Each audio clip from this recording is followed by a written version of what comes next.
Hello friends, मैं हूँ Garima Verma. Welcome to my YouTube Garima Learnex. Friends, आज की इस वीडियो के अंदर हम लोग बात करेंगे छत्रपति साहू जी महाराज यूनिवर्सिटी इसके क्वेश्चन पेपर की और उस क्वेश्चन पेपर के सॉल्यूशन की, यानी जो 2024-25 का जो क्वेश्चन पेपर आपका रहा है, यानी कि लास्ट ईयर का जो क्वेश्चन पेपर रहा है, उसका सॉल्यूशन मैंने इस वीडियो के अंदर किया है। ठीक है, तो सबसे पहले क्वेश्चंस को सॉल्व करने से पहले हम लोग पहले एक बार क्वेश्चन पेपर का पैटर्न समझ लेते हैं कि किस टाइप से आपका क्वेश्चन पेपर आता है। तो सबसे पहले अगर हम बात करते हैं तो आपका जो क्वेश्चन पेपर है वो टोटल जो मार्क्स है 50 का आता है। ठीक है, 2 घंटे आपके उसमें टाइम रहता है। आपके क्वेश्चन पेपर के अंदर 3 सेक्शन आते हैं, सेक्शन ए, सेक्शन बी और सेक्शन सी। सेक्शन ए के अंदर आपको 5 अंक का क्वेश्चन करना होता है, प्रत्येक क्वेश्चन करना है।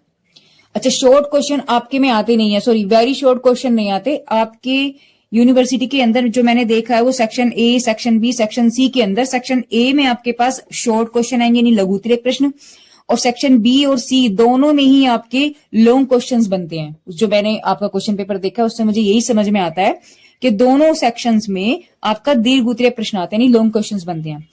और सेक्शन ए में आपको सारे क्वेश्चन करने होंगे। आपको A B C D E F, question 1 के अंदर ये एफ तक आपको पार्ट मिलेगा और सारे के सारे आपको करने होंगे। ठीक है, एक क्वेश्चन आपका 5 नंबर का है, तो अगर हम कहें कि 6 अगर क्वेश्चन आपके पास 5 नंबर के क्वेश्चन है, तो आपका जो सेक्शन ए है वो 30 नंबर का बन गया। बात समझ में आ गई है। सेक्शन बी की अगर हम बात करते हैं तो इसमें आपको क्वेश्चन 2, 3, 4, 5 मिलता है, बट आपको करना कौन सा, एनी वन, कोई भी सिर्फ एक क्वेश्चन आपको करना है और वो एक क्वेश्चन 10 नंबर का होगा, यानी कि सेक्शन बी आपका भी 10 मार्क्स का हो गया। सेम द सिचुएशन जो आपकी है वो सेक्शन सी में भी यही बनेगी। वहां पर आपको क्वेश्चन नंबर 6, 7, 8, 9 आपको मिलेंगे और 4 क्वेश्चन में से आपको वहां पर एक ही क्वेश्चन करना है। और कितने नंबर का एक क्वेश्चन, वो 10 नंबर का है।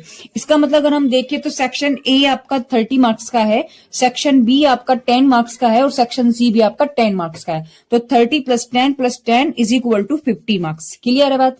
यानी अब आपको क्वेश्चन पेपर किस स्टेप से आने वाला है वो चीजें तो आपको समझ में आ गई। अब हम बात करेंगे क्वेश्चन पेपर के सॉल्यूशन की।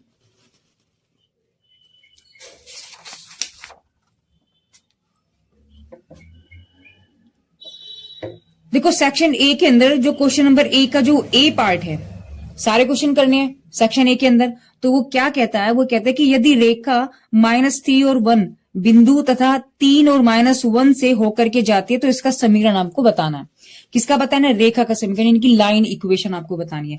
तो मैं आपको बता दूं कि जब 2 बिंदुओं से होकर जाने वाली जो रेखा होती है उसका समीकरण क्या होता है? उसका समीकरण होता है y - के y1 = m x - के x1। समझ में आई बात?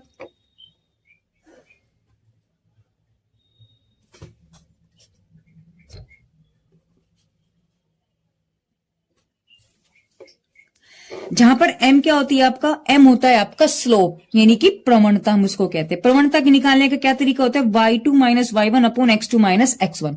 अब डायरेक्टली या तो आप इसको उठा करके डायरेक्टली यहां लिख सकते हो, लाइक इस तरीके से कि y - के y1 = y2 - के y1 / x2 - के x1 x - के x1। आप इस तरीके से लिख लो। बाकी क्या होगा, कैलकुलेशन इजी रहे इसलिए मैंने यहां पर m ही लिख दिया और इसको अलग से मैंने सबसे पहले m निकाल लिया।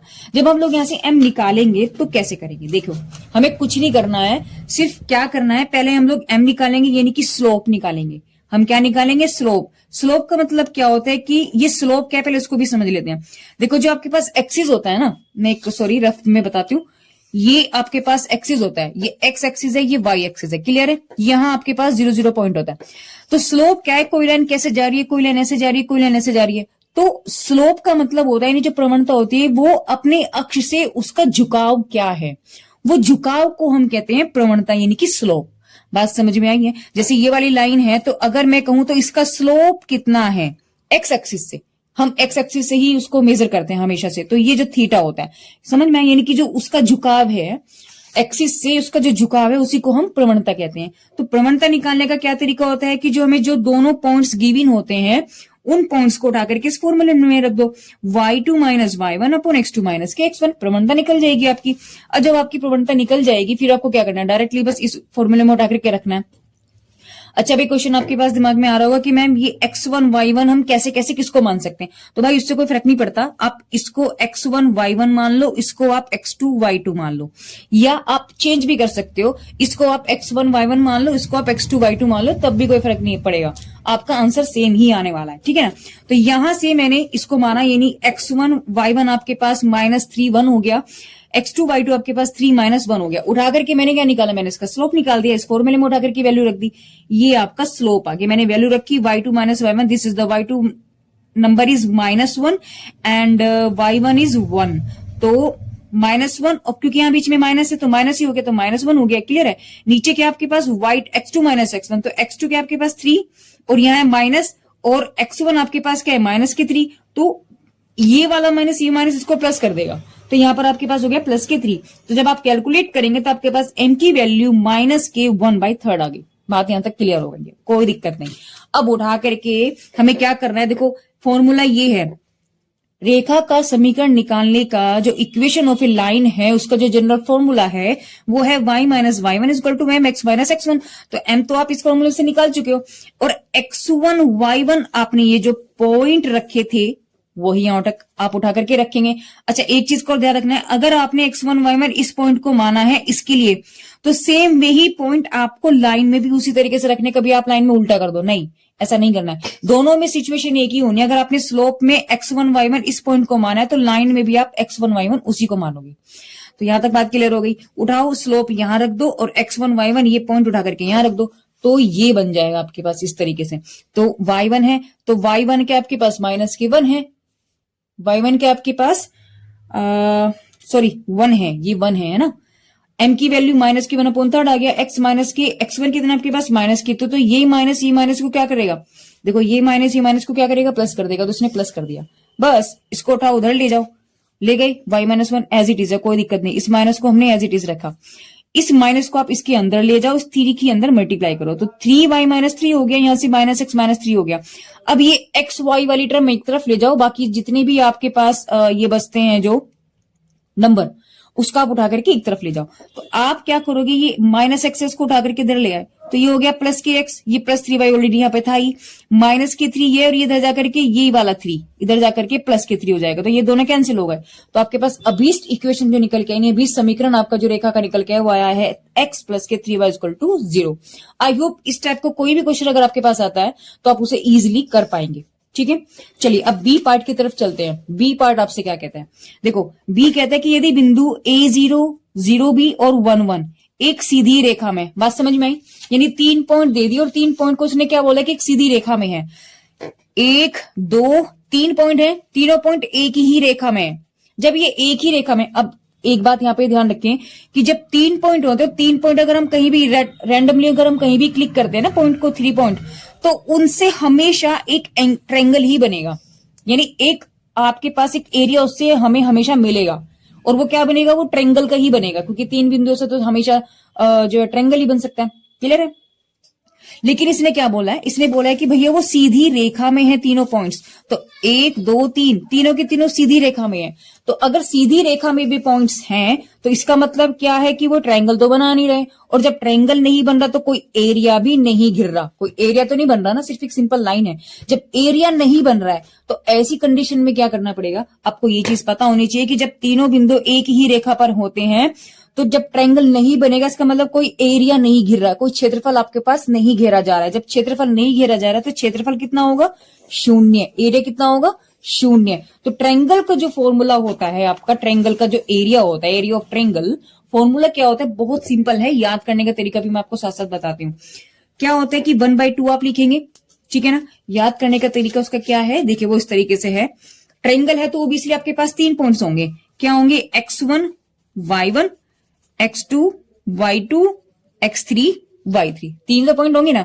आपको क्या करना है, फॉर्मूला याद करने के लिए हम यहाँ पर इसको देखो मॉडुलस लगाते हैं, मैं आपको बता दूं ना हम क्या लगाएंगे, यहाँ पर मॉडुलस लगाते हैं। मॉडुलस हम इसलिए लगाते हैं क्योंकि ट्रायंगल जो एरिया होता है वो कभी भी नेगेटिव नहीं आता, उसका आंसर हमेशा पॉजिटिव ही होना चाहिए, क्योंकि इसकी यूनिट भी आपने देखा होगा स्क्वायर होती है ना, मतलब स्क्वायर मीटर यानी कि वर्ग मीटर, वर्ग सेंटीमीटर, समझ लो। तो क्या है, स्क्वायर में होता है, इसका मतलब उस एरिया कभी भी नेगेटिव नहीं हो सकता। तो अगर हमारा आंसर नेगेटिव आ जाए तो उसलिए उसको पॉजिटिव करने के लिए हम क्या करेंगे, उसका मॉडुलस ले लेते हैं, ठीक है ना। मॉडुलस के अंदर कोई भी वैल्यू अगर नेगेटिव होगी तो भी पॉजिटिव होगी, पॉजिटिव है तो भी पॉजिटिव है, तो वो कभी भी उसको नेगेटिव होने ही नहीं देगा।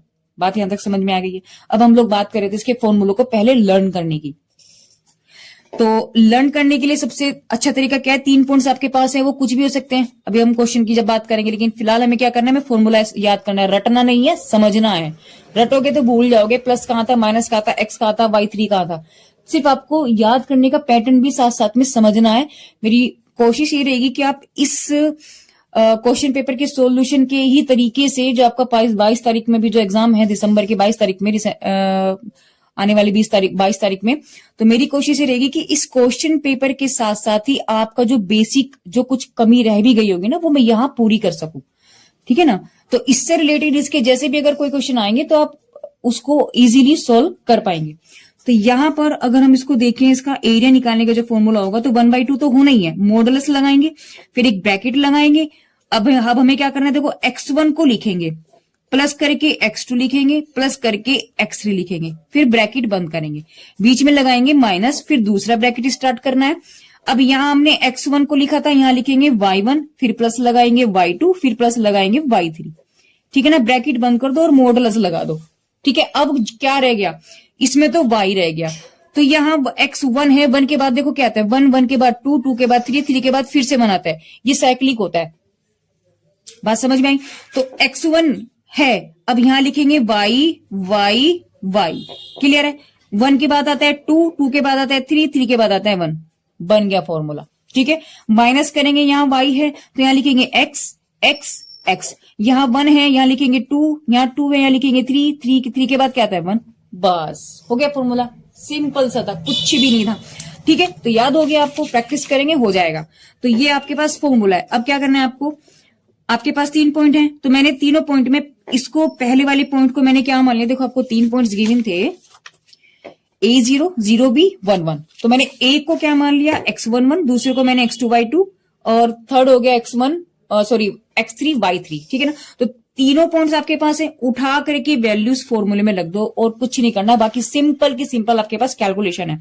अगर आपका कैलकुलेशन में हाथ पक्का है ना, तो बस आपके मार्क्स कहीं नहीं गए, कहीं भी तो नहीं गए, आपको स्टेप बाय स्टेप मार्क्स भी पूरे मिलेंगे। थ्योरेटिकल क्वेश्चन नहीं है, कोई थ्योरेटिकल आपका पेपर नहीं है कि आपको उसमें मार्क्स कटेंगे, नहीं। अगर आपका क्वेश्चन एग्जैक्ट बिल्कुल सही है, स्टेप बाय स्टेप कैलकुलेशन सही, तो आपको फुल मार्क्स मिलेंगे, यानी कि आप 50/50 मार्क्स ला सकते हो, ठीक है। तो यहां क्या करना है, अब आपको उठा करके x1, तो x1 की वैल्यू क्या आपके पास a है, मैंने a रख दी। अब है y2, y2 क्या आपके पास b मैंने रख दिया, क्लियर है। x2 क्या है आपके पास 0, तो मैंने जब यहां 0 रखा तो आगे कुछ लिखो ना लिखो 0 ही बैठेगा, मल्टीप्लाई में हमेशा 0 हो जाएगा अगर 0 की मल्टीप्लाई किसी के साथ भी करेंगे, ठीक है ना। आगे क्या आपके पास x3 की वैल्यू होगी 1, सॉरी x3, हाँ ये हो गया 1, y1 क्या आपके पास 0, तो डेफिनेटली ये टर्म भी आपके पास 0 बैठ गया। तो यहां से अगर मैं देखूं तो सिर्फ a भी निकल गया, क्लियर है। आगे चलते हैं, y1 क्या आपके पास 0, तो आगे लिखने की जरूरत नहीं, पहला टर्म आपके पास 0 हो गया।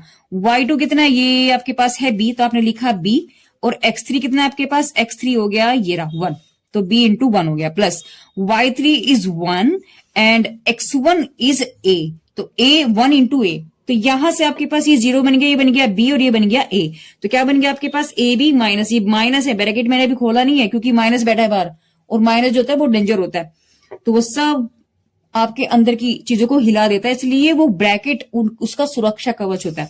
तो यहां से आप माइनस जब लिखेंगे अंदर, यहाँ ये तो 0 हो गया, ये हो गया b, ये हो गया a, तो यहां से a प्लस b लिख दिया मैंने, है ना। इक्वल टू में 0, इक्वल टू में 0 क्यों है, क्योंकि तीनों बिंदु समरेख है, यानी कोलिनियर है। समरेख दैट मीन समान रेखा में होना, यानी एरिया वो क्या बनाएंगे, 0 बनाएंगे, इसलिए मैंने इक्वल टू 0 लिया है।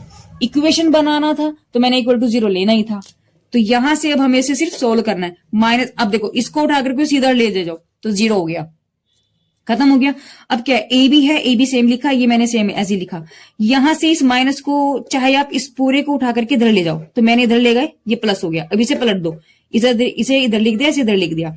अब ये क्या है, मैंने सारे को डिवाइड कर दिया ए बी से, तो इसके नीचे भी ए बी हो गया, इसके नीचे भी ए बी हो गया, इसके नीचे भी ए बी हो गया, ये कट के 1 आ गया, यहां से बी कैंसिल हो गया, यहाँ से ए, तो 1/b 1/a इक्वल टू 1, तो सीधा करके लिखो 1/a और 1/b इक्वल टू 1, और यही हमें शो भी करना था। क्वेश्चन में देखें हम 1/a plus 1/b equal to 1, ठीक है। तो क्वेश्चन पेपर का जो पीडीएफ होगा वो भी मैं आपको मेरे टेलीग्राम पर आपको मिल जाएगा, और टेलीग्राम का जो लिंक है मेरे चैनल की प्रोफाइल में जाकर के आपको मिल जाएगा नीचे, वहां पर फेसबुक पेज और मेरे इंस्टाग्राम का भी है पेज, वो भी उसका भी लिंक वहां पर आपको मिलेगा, मेरा लिंक्डइन का भी मिलेगा, साथ मेरे टेलीग्राम, यानी सबके जो लिंक है वहीं पर है, वहां से जाकर के आप मेरे टेलीग्राम से जुड़ सकते हो।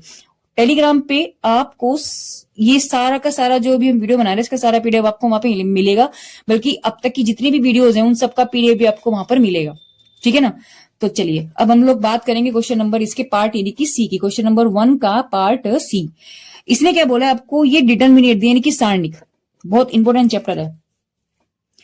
सारणिक को इसने सोल्व करने की बात कही, इसने बोला कि भैया इस डिटर्मिनेट का आपको वैल्यू बताना है, इवैल्यूएट दिस डिटर्मिनेट, है ना। तो क्या करेंगे, सबसे पहले इतना बात तो आपको समझ में आता होगा कि ये R1 है, ये R2 है, ये R3 है, this is the C1 C2 C3, यानी ये ऐसी वाली जो होती है उन्हें हम रो बोलते हैं यानी कि पंक्ति, और जो खड़े होते हैं उन्हें हम क्या कहते हैं, स्तंभ कहते हैं यानी कि कॉलम कहते हैं। तो ये पहला कॉलम C1 C2 C3 और this is the R1 R2 R3, बात क्लियर है। अब हमने क्या कर देना है, इसको एक्सपेंशन करेंगे इसका, यानी कि हम इसको खोलेंगे डिटर्मिनेट को। तो मैंने R1 के अकॉर्डिंग खोला, यानी R1 ये है ना, ये R2 है, ये R3 है, तो मैंने R1 के अकॉर्डिंग इसको एक्सपेंड कर दिया। तो जब हम इसके लिए इसके अकॉर्डिंग हम एक्सपेंड करेंगे तो मैंने क्या किया, पहला टर्म मेरे पास जो हम जिसके विद रेस्पेक्ट करते हैं वो सेम लिखते हैं, और इसको हम एक ऐसे कवर्ड करेंगे, नहीं प्लस बना लेते हैं ऐसे। आप मेरा हाथ देखे कि किस टाइप से गया है, उसी हिसाब से आपको हाथ अपना लेकर के चलना है, अगर डायरेक्शन बदलोगे तो क्वेश्चन गलत हो जाएगा, ठीक है ना। तो आपको ये और ये करना है, तो ये कवर हो गया। अब क्या बचा है, ये चीजें बची हैं, ये इसको एक छोटी डिटर्मिनेट में बना देंगे, ठीक है ना। इसका छोटा सा हिस्सा डिटर्मिनेट में मैंने बना दिया। चाहे तो आप डायरेक्ट मल्टीप्लाई कर सकते थे, बट कैलकुलेशन में मिस्टेक ना हो इसलिए मैंने ये छोटी छोटी इसके साथ डिटर्मिनेट बना दी। अब करेंगे क्या, देखो यहां होता है प्लस, ये होता है माइनस, फिर होता है प्लस, क्लियर है। अब आएगा माइनस, पहले यहां प्लस था, अब मैंने लिखा यहां पर माइनस, माइनस में सेकंड के अकॉर्डिंग खोलेंगे तो इसको प्लस बना लो इस तरीके से, ये ढक दिया मैंने बिल्कुल। ये एक्स आपका दिखना नहीं चाहिए, दोनों तरफ से कट जाना चाहिए, उसी ही नंबर के ऊपर आपके पास प्लस बन जाना चाहिए, तो बन गया। अब यहां से क्या कर देना, ये बचा है और ये बचा है, इसको लिख दो यहां पर y z y x plus y, clear है। लास्ट टाइम क्या आपके पास प्लस बचेगा, तो प्लस में एक्स लिखेंगे और यहां से इसको ढक लो, ढक लिया, क्या बचेगा y z z plus x upon z, clear है, कोई दिक्कत नहीं, बिल्कुल इजी टर्म था। अब तो बहुत ही इजी काम रह गया, क्या करना है जिससे कैलकुलेशन उलझ ना जाए। मैंने क्या किया, मैंने इतने पार्ट को मैंने D1 मान लिया, इतने पार्ट को मैंने D2 मान लिया और इतने को मैंने D3 मान लिया।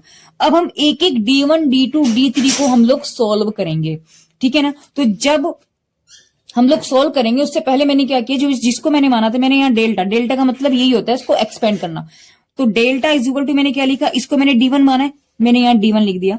ये माइनस एक्स, ये मैंने क्या लिखा, इसको D2 मान लिया। ये प्लस एक्स हो गया, इसको मैंने D3 मान लिया, और इसको इक्वेशन मैंने कैपिटल A इसका नाम रख दिया। अब हम D1 D2 D3 को सोल्व करेंगे। अगर मैं बात करती हूँ तो z plus x y z x plus y. अब देखो मल्टीप्लाई कैसे करना है, इसको सोल्व कैसे करना है, हाथ देखना किस डायरेक्शन में जाना है। पहले ये करेंगे फिर माइनस ये करेंगे, बात समझ में आई। पहले ये हाथ ऐसे जाएगा फिर ये जाएगा, तो इसकी मल्टीप्लाई इसमें करेंगे और यहाँ आएगा माइनस, फिर इसकी इसमें करेंगे, तो क्लियर हो गया। अब इसकी पहले इसमें करो, फिर इसकी इसमें करो, फिर इसकी इसमें करेंगे, फिर इसकी इसमें करेंगे। आप कैलकुलेशन इतना कर सकते हो, छोटे बच्चे बिल्कुल नहीं हो, इतना आप कर सकते हो। तो जब मैंने z की x में करी जेड एक्स हो गया, z की y में करेंगे जेड वाई हो गया, x के x में करेंगे एक्स स्क्वायर हो गया, और x की y में करेंगे एक्स वाई हो गया, माइनस के जेड वाई सेम है, ये कैंसिल हो गया, ठीक है। क्या बचा, z x plus x square plus x y, यहां से क्या कॉमन आ रहा है, एक्स आ रहा है, तो मेरा D1 तो निकल गया, क्लियर है। इसी तरीके से D2 और D3 हमें निकालना है। तो जब मैंने D2 निकाल देना है तो मल्टीप्लाई कैसे करना है, ये माइनस के ये, बात समझ में आ रही है। तो अब क्या करेंगे, यानी y x plus Y minus के ये जेड वाई हो गया। अब वाई के अंदर मल्टीप्लाई करो तो x y plus y square minus के जेड वाई, सारे में से क्या कॉमन आ रहा है, वाई, ये मेरा पास D2 निकल गया। सिमिलरली D3 निकलेगा, तो उस D3 को भी देख लेते हैं भाई। अब D3 में देखो वाई जेड है, Z plus x upon Z है, मल्टीप्लाई ये माइनस ये, क्या ये माइनस ये, हाथ का डायरेक्शन नहीं चेंज होना चाहिए वरना सारा क्वेश्चन सत्यानाश हो जाएगा, ठीक है ना। मैं बार बार इसी बात को रिपीट कर रही हूँ। तो यहां से क्या हो जाएगा आपके पास, वाई जेड माइनस जेड की जब इसमें करेंगे तो ये हो गया जेड और जेड प्लस एक्स। अब इसकी इसमें करेंगे फिर इसमें करेंगे, तो देखिए क्या बन जाता है, y z minus z square plus z x हो गया। इसमें से क्या कॉमन आ रहा है, जेड आ रहा है, तो मेरे पास D3 भी निकल गया। अब जो ये मैंने अभी लिखा था, ये मैंने लिखा था ना यहाँ पर, ये D1 D2 D3 तीनों निकल के उठा करके यहाँ इक्वेशन नंबर ए, जो कैपिटल ए मैंने मानी थी, उसमें उठा करके रख दो और कुछ भी नहीं करना। तो मैंने क्या किया, सारी D1 D2 D3 वैल्यू उठाई और कैपिटल ए में मैंने उठा करके रख दी।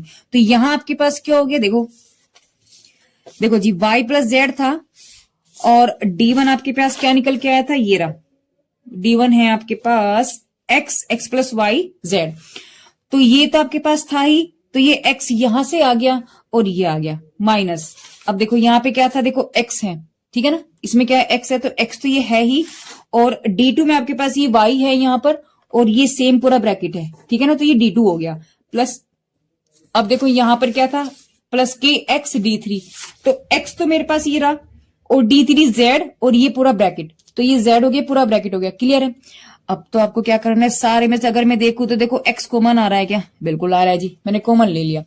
कॉमन लेने के बाद मेरे पास अंदर क्या बचा, y प्लस जेड, ये दोनों ब्रैकेट बचे, ठीक है, यहां से y ये ब्रैकेट बचा, यहां से z ये ब्रैकेट बचा, क्लियर है। अब हमें क्या करना है, इसकी मल्टीप्लाई कर देनी है, तो इसकी पहले पूरे ब्रैकेट में करेंगे इस तरीके से, तो y x y square y z, है ना, ठीक है, क्लियर हो गई, यहां तक बात समझ में आ गई। अब जेड की एक्स में करेंगे तो जेड एक्स हो गया, जेड की वाई में करेंगे जेड वाई हो गया, जेड की जेड में करेंगे जेड स्क्वायर हो गया। ये माइनस बैठा है, माइनस बहुत खतरनाक होता है, तो अब अंदर जब इसकी करेंगे तो ये हो गया, एक्स था ये वाई है, तो ये माइनस के एक्स वाई बन गया, है ना, एक्स वाई बोल लो या वाई एक्स बोल लो, एक ही बात है। अब y की y में करेंगे, ये प्लस है ये माइनस है, तो भैया माइनस बन गया वाई स्क्वायर, माइनस की माइनस में करेंगे प्लस हो जाएगा और ये हो गया जेड वाई। थर्ड पार्ट जब हम करेंगे तो ये प्लस है तो डेंजर नहीं होता, प्लस अच्छा होता है, हमें सिरदर्दी वो बिल्कुल भी नहीं देता। तो जेड की वाई में करेंगे तो जेड वाई हो गया, जेड की जेड में करेंगे तो जो माइनस है वो माइनस ही रहेगा, जेड स्क्वायर हो गया, ये माइनस ही बेचारा माइनस ही रहेगा और एक्स जेड बन गया।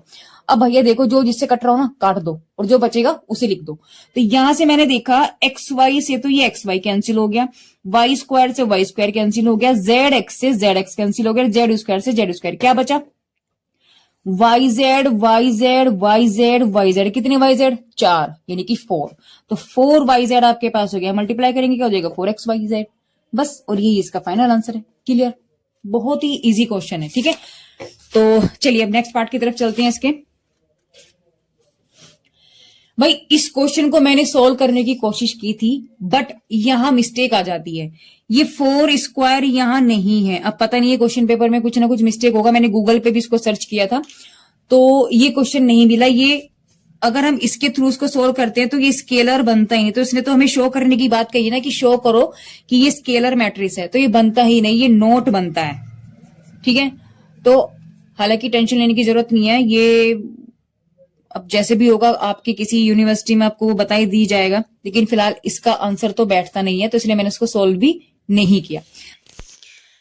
देखो भाई ये क्वेश्चन जो है मैंने जेमिनी से पूछा था, आप देख भी पा रहे होंगे जैसे कि स्क्रीन पर, कि ए इक्वल टू जो आपको मैट्रिक्स दिया हुआ है उसमें इसने बोला है कि दिखाइए कि ए स्क्वायर माइनस के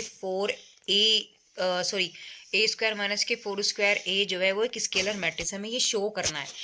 बट यही चीज मैं आपको बोल रही हूँ कि इसमें कहीं ना कहीं कुछ मिस्टेक है। तो इसमें देखो लिखा हुआ भी है कि इस प्रश्न में आपको यह दिखाना है कि ए स्क्वायर माइनस के 4 स्क्वायर ए एक स्केलर मैट्रिक्स है ना।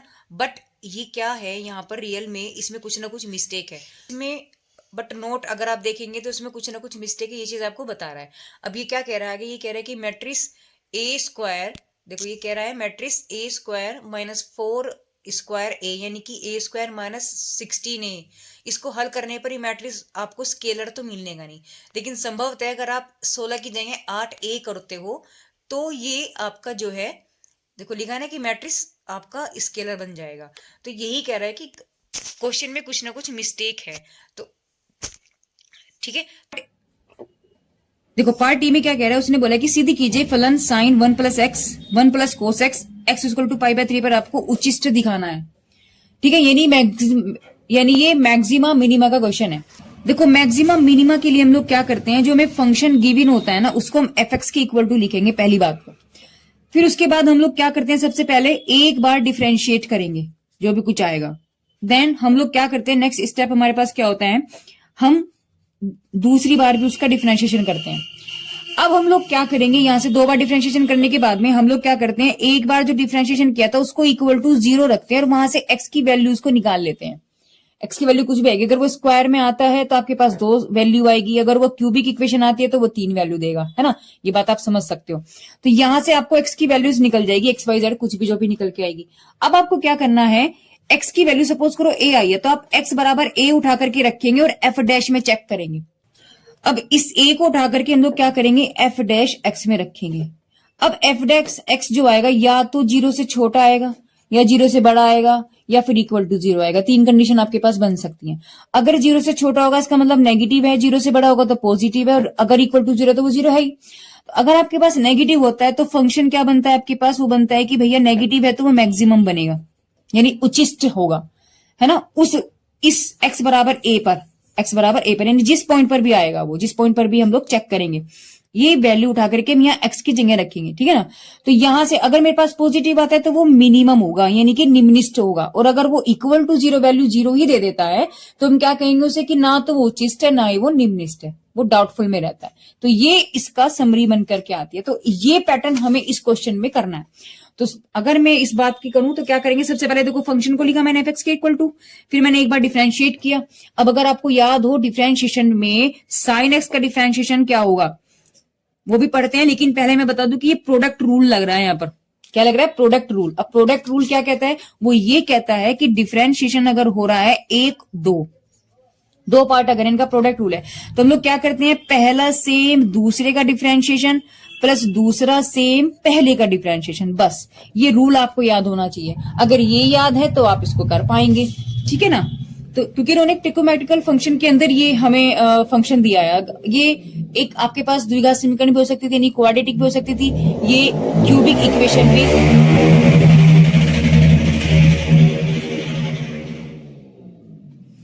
ये आपके पास क्वाड्रेटिक इक्वेशन भी दे सकते थे, आपको क्यूबिक भी दे सकते थे, लेकिन यहाँ इन्होंने क्या दिया है क्वेश्चन में, आपको ट्रिग्नोमेट्रिक फंक्शन दिया है। जब ट्रिग्नोमेट्रिक फंक्शन दिया है तो आपको भैया इनका डिवाइडेशन रूल, डिवाइडेशन नहीं, प्रोडक्ट रूल इनका बिल्कुल आना चाहिए, ठीक है ना। तो ये याद हो गया। अब हम क्या करेंगे, इसको फर्स्ट मान लिया, इसको सेकंड मान लिया, तो भैया फर्स्ट सेम है दूसरे का डिफरेंशिएशन, फिर दूसरा सेम है पहले का डिफरेंशिएशन। तो अब यहाँ डिफरेंशिएशन की अगर मैं बात करूं तो साइन तो सेम है, अगर मैं इसका डिफरेंशिएशन निकाल लूं, देखो 1 प्लस कोस एक्स है तो इसको अंदर ले जाओ तो dy बाई डी एक्स यहां बन जाएगा 1 और ये बन जाएगा dy by d x cos x, ठीक है। तो 1 में तो x है ही नहीं, ये कांस्टेंट है, तो किसी भी कांस्टेंट का अगर हम डिफरेंशिएशन करते हैं तो वैल्यू बन जाती है 0। और कोस एक्स का डिफरेंशिएशन क्या होता है, माइनस के साइन एक्स। कोस एक्स का डिफरेंशिएशन क्या बनता है, माइनस के साइन एक्स। तो ये वैल्यू यहां पर ये आ गई है, यानी इसका पूरा सोल्व करके मेरे पास क्या है सिर्फ आंसर, तो माइनस के साइन एक्स आया ना, तो मैंने डायरेक्ट वो यहां पर लिख दिया। अब ये वाला सेम है, साइन का डिफरेंशिएशन होता है कोस एक्स, ठीक है, यानी कि साइन का अगर मैं d y by d x करूं तो क्या बनेगा, कोस एक्स। ये सारे फॉर्मूले आपको मेरे टेलीग्राम के पीडीएफ पे मिल जाएंगे वहीं पर, ठीक है ना। क्या कहते हैं, अवकलन के नाम से वो आपको वहां पर चैप्टर मिलेगा। खैर अब इसकी इसमें मल्टीप्लाई करेंगे तो ये हो गया माइनस के साइन स्क्वायर, ये हो गया इसकी इसमें करो और इसकी इसमें करो, तो ये हो गया कोस एक्स, यहाँ हो गया कोस एक्स स्क्वायर। अब ये स्क्वायर स्क्वायर वाले आप इसको पास पास ले लो, तो कोस स्क्वायर माइनस के साइन एक्स हो गया, इसको मैंने यहाँ लिखा, इसको सेम लिखा। अब ये फॉर्मूला बन जाता है कोस टू एक्स का। कोस टू एक्स के कई सारे फॉर्मूले होते हैं, उसमें से एक फॉर्मूला ये भी होता है। अगर ये प्लस हो जाता तो इसकी वैल्यू क्या हो जाती, 1 हो जाती, क्योंकि sine square x plus cos square x की वैल्यू होती है 1। अगर ये वैल्यू यहाँ माइनस, कोस में से अगर साइन घटता है, माइनस वाली टर्म आती है, तो वो बनता है कोस टू एक्स। अब ये वाला सेम है, तो इस तरीके से अगर हम देखें तो आपके पास एफ डैश एक्स तो बन गया। अब मैंने अभी आपको क्या बोला था, मैंने भी बोला था कि आप एफ डैश एक्स निकालोगे, फिर एक बार और उसे डिफरेंशिएट करोगे, तो आप इसको फिर से आप इसको डिफरेंशिएट करेंगे। जब अगेन आप इसे डिफरेंशिएट करेंगे तो क्या बन जाएगा, कोस टू एक्स को आप कैसे करेंगे, देखो मैं आपको बता दूं कोस टू एक्स का आप डिफरेंशिएशन कैसे करेंगे। भाई d y by d x किया कोस टू एक्स का, तो ऐसे में हम देखो पहले तो कोस का ही करेंगे, 2x छोड़ो, पहले से कोस एक्स ही मान के चलो। तो कोस एक्स का भी हमने पढ़ा था माइनस के साइन एक्स। अब एक्स की जगह पर है 2x, तो हमने 2x लिख दिया। अब क्योंकि ये अकेला x नहीं है, इसके साथ एक और मेरे पास टर्म जुड़ी हुई है, तो अब इसका भी डिफरेंशिएशन करेंगे, यानी कि dy बाई डी एक्स हम यहाँ पर 2x भी करेंगे। तो क्या हो जाता है, 2x का करेंगे तो 2 तो बाहर आ गया, क्योंकि कांस्टेंट और x का करेंगे तो 1 बन जाता है ना।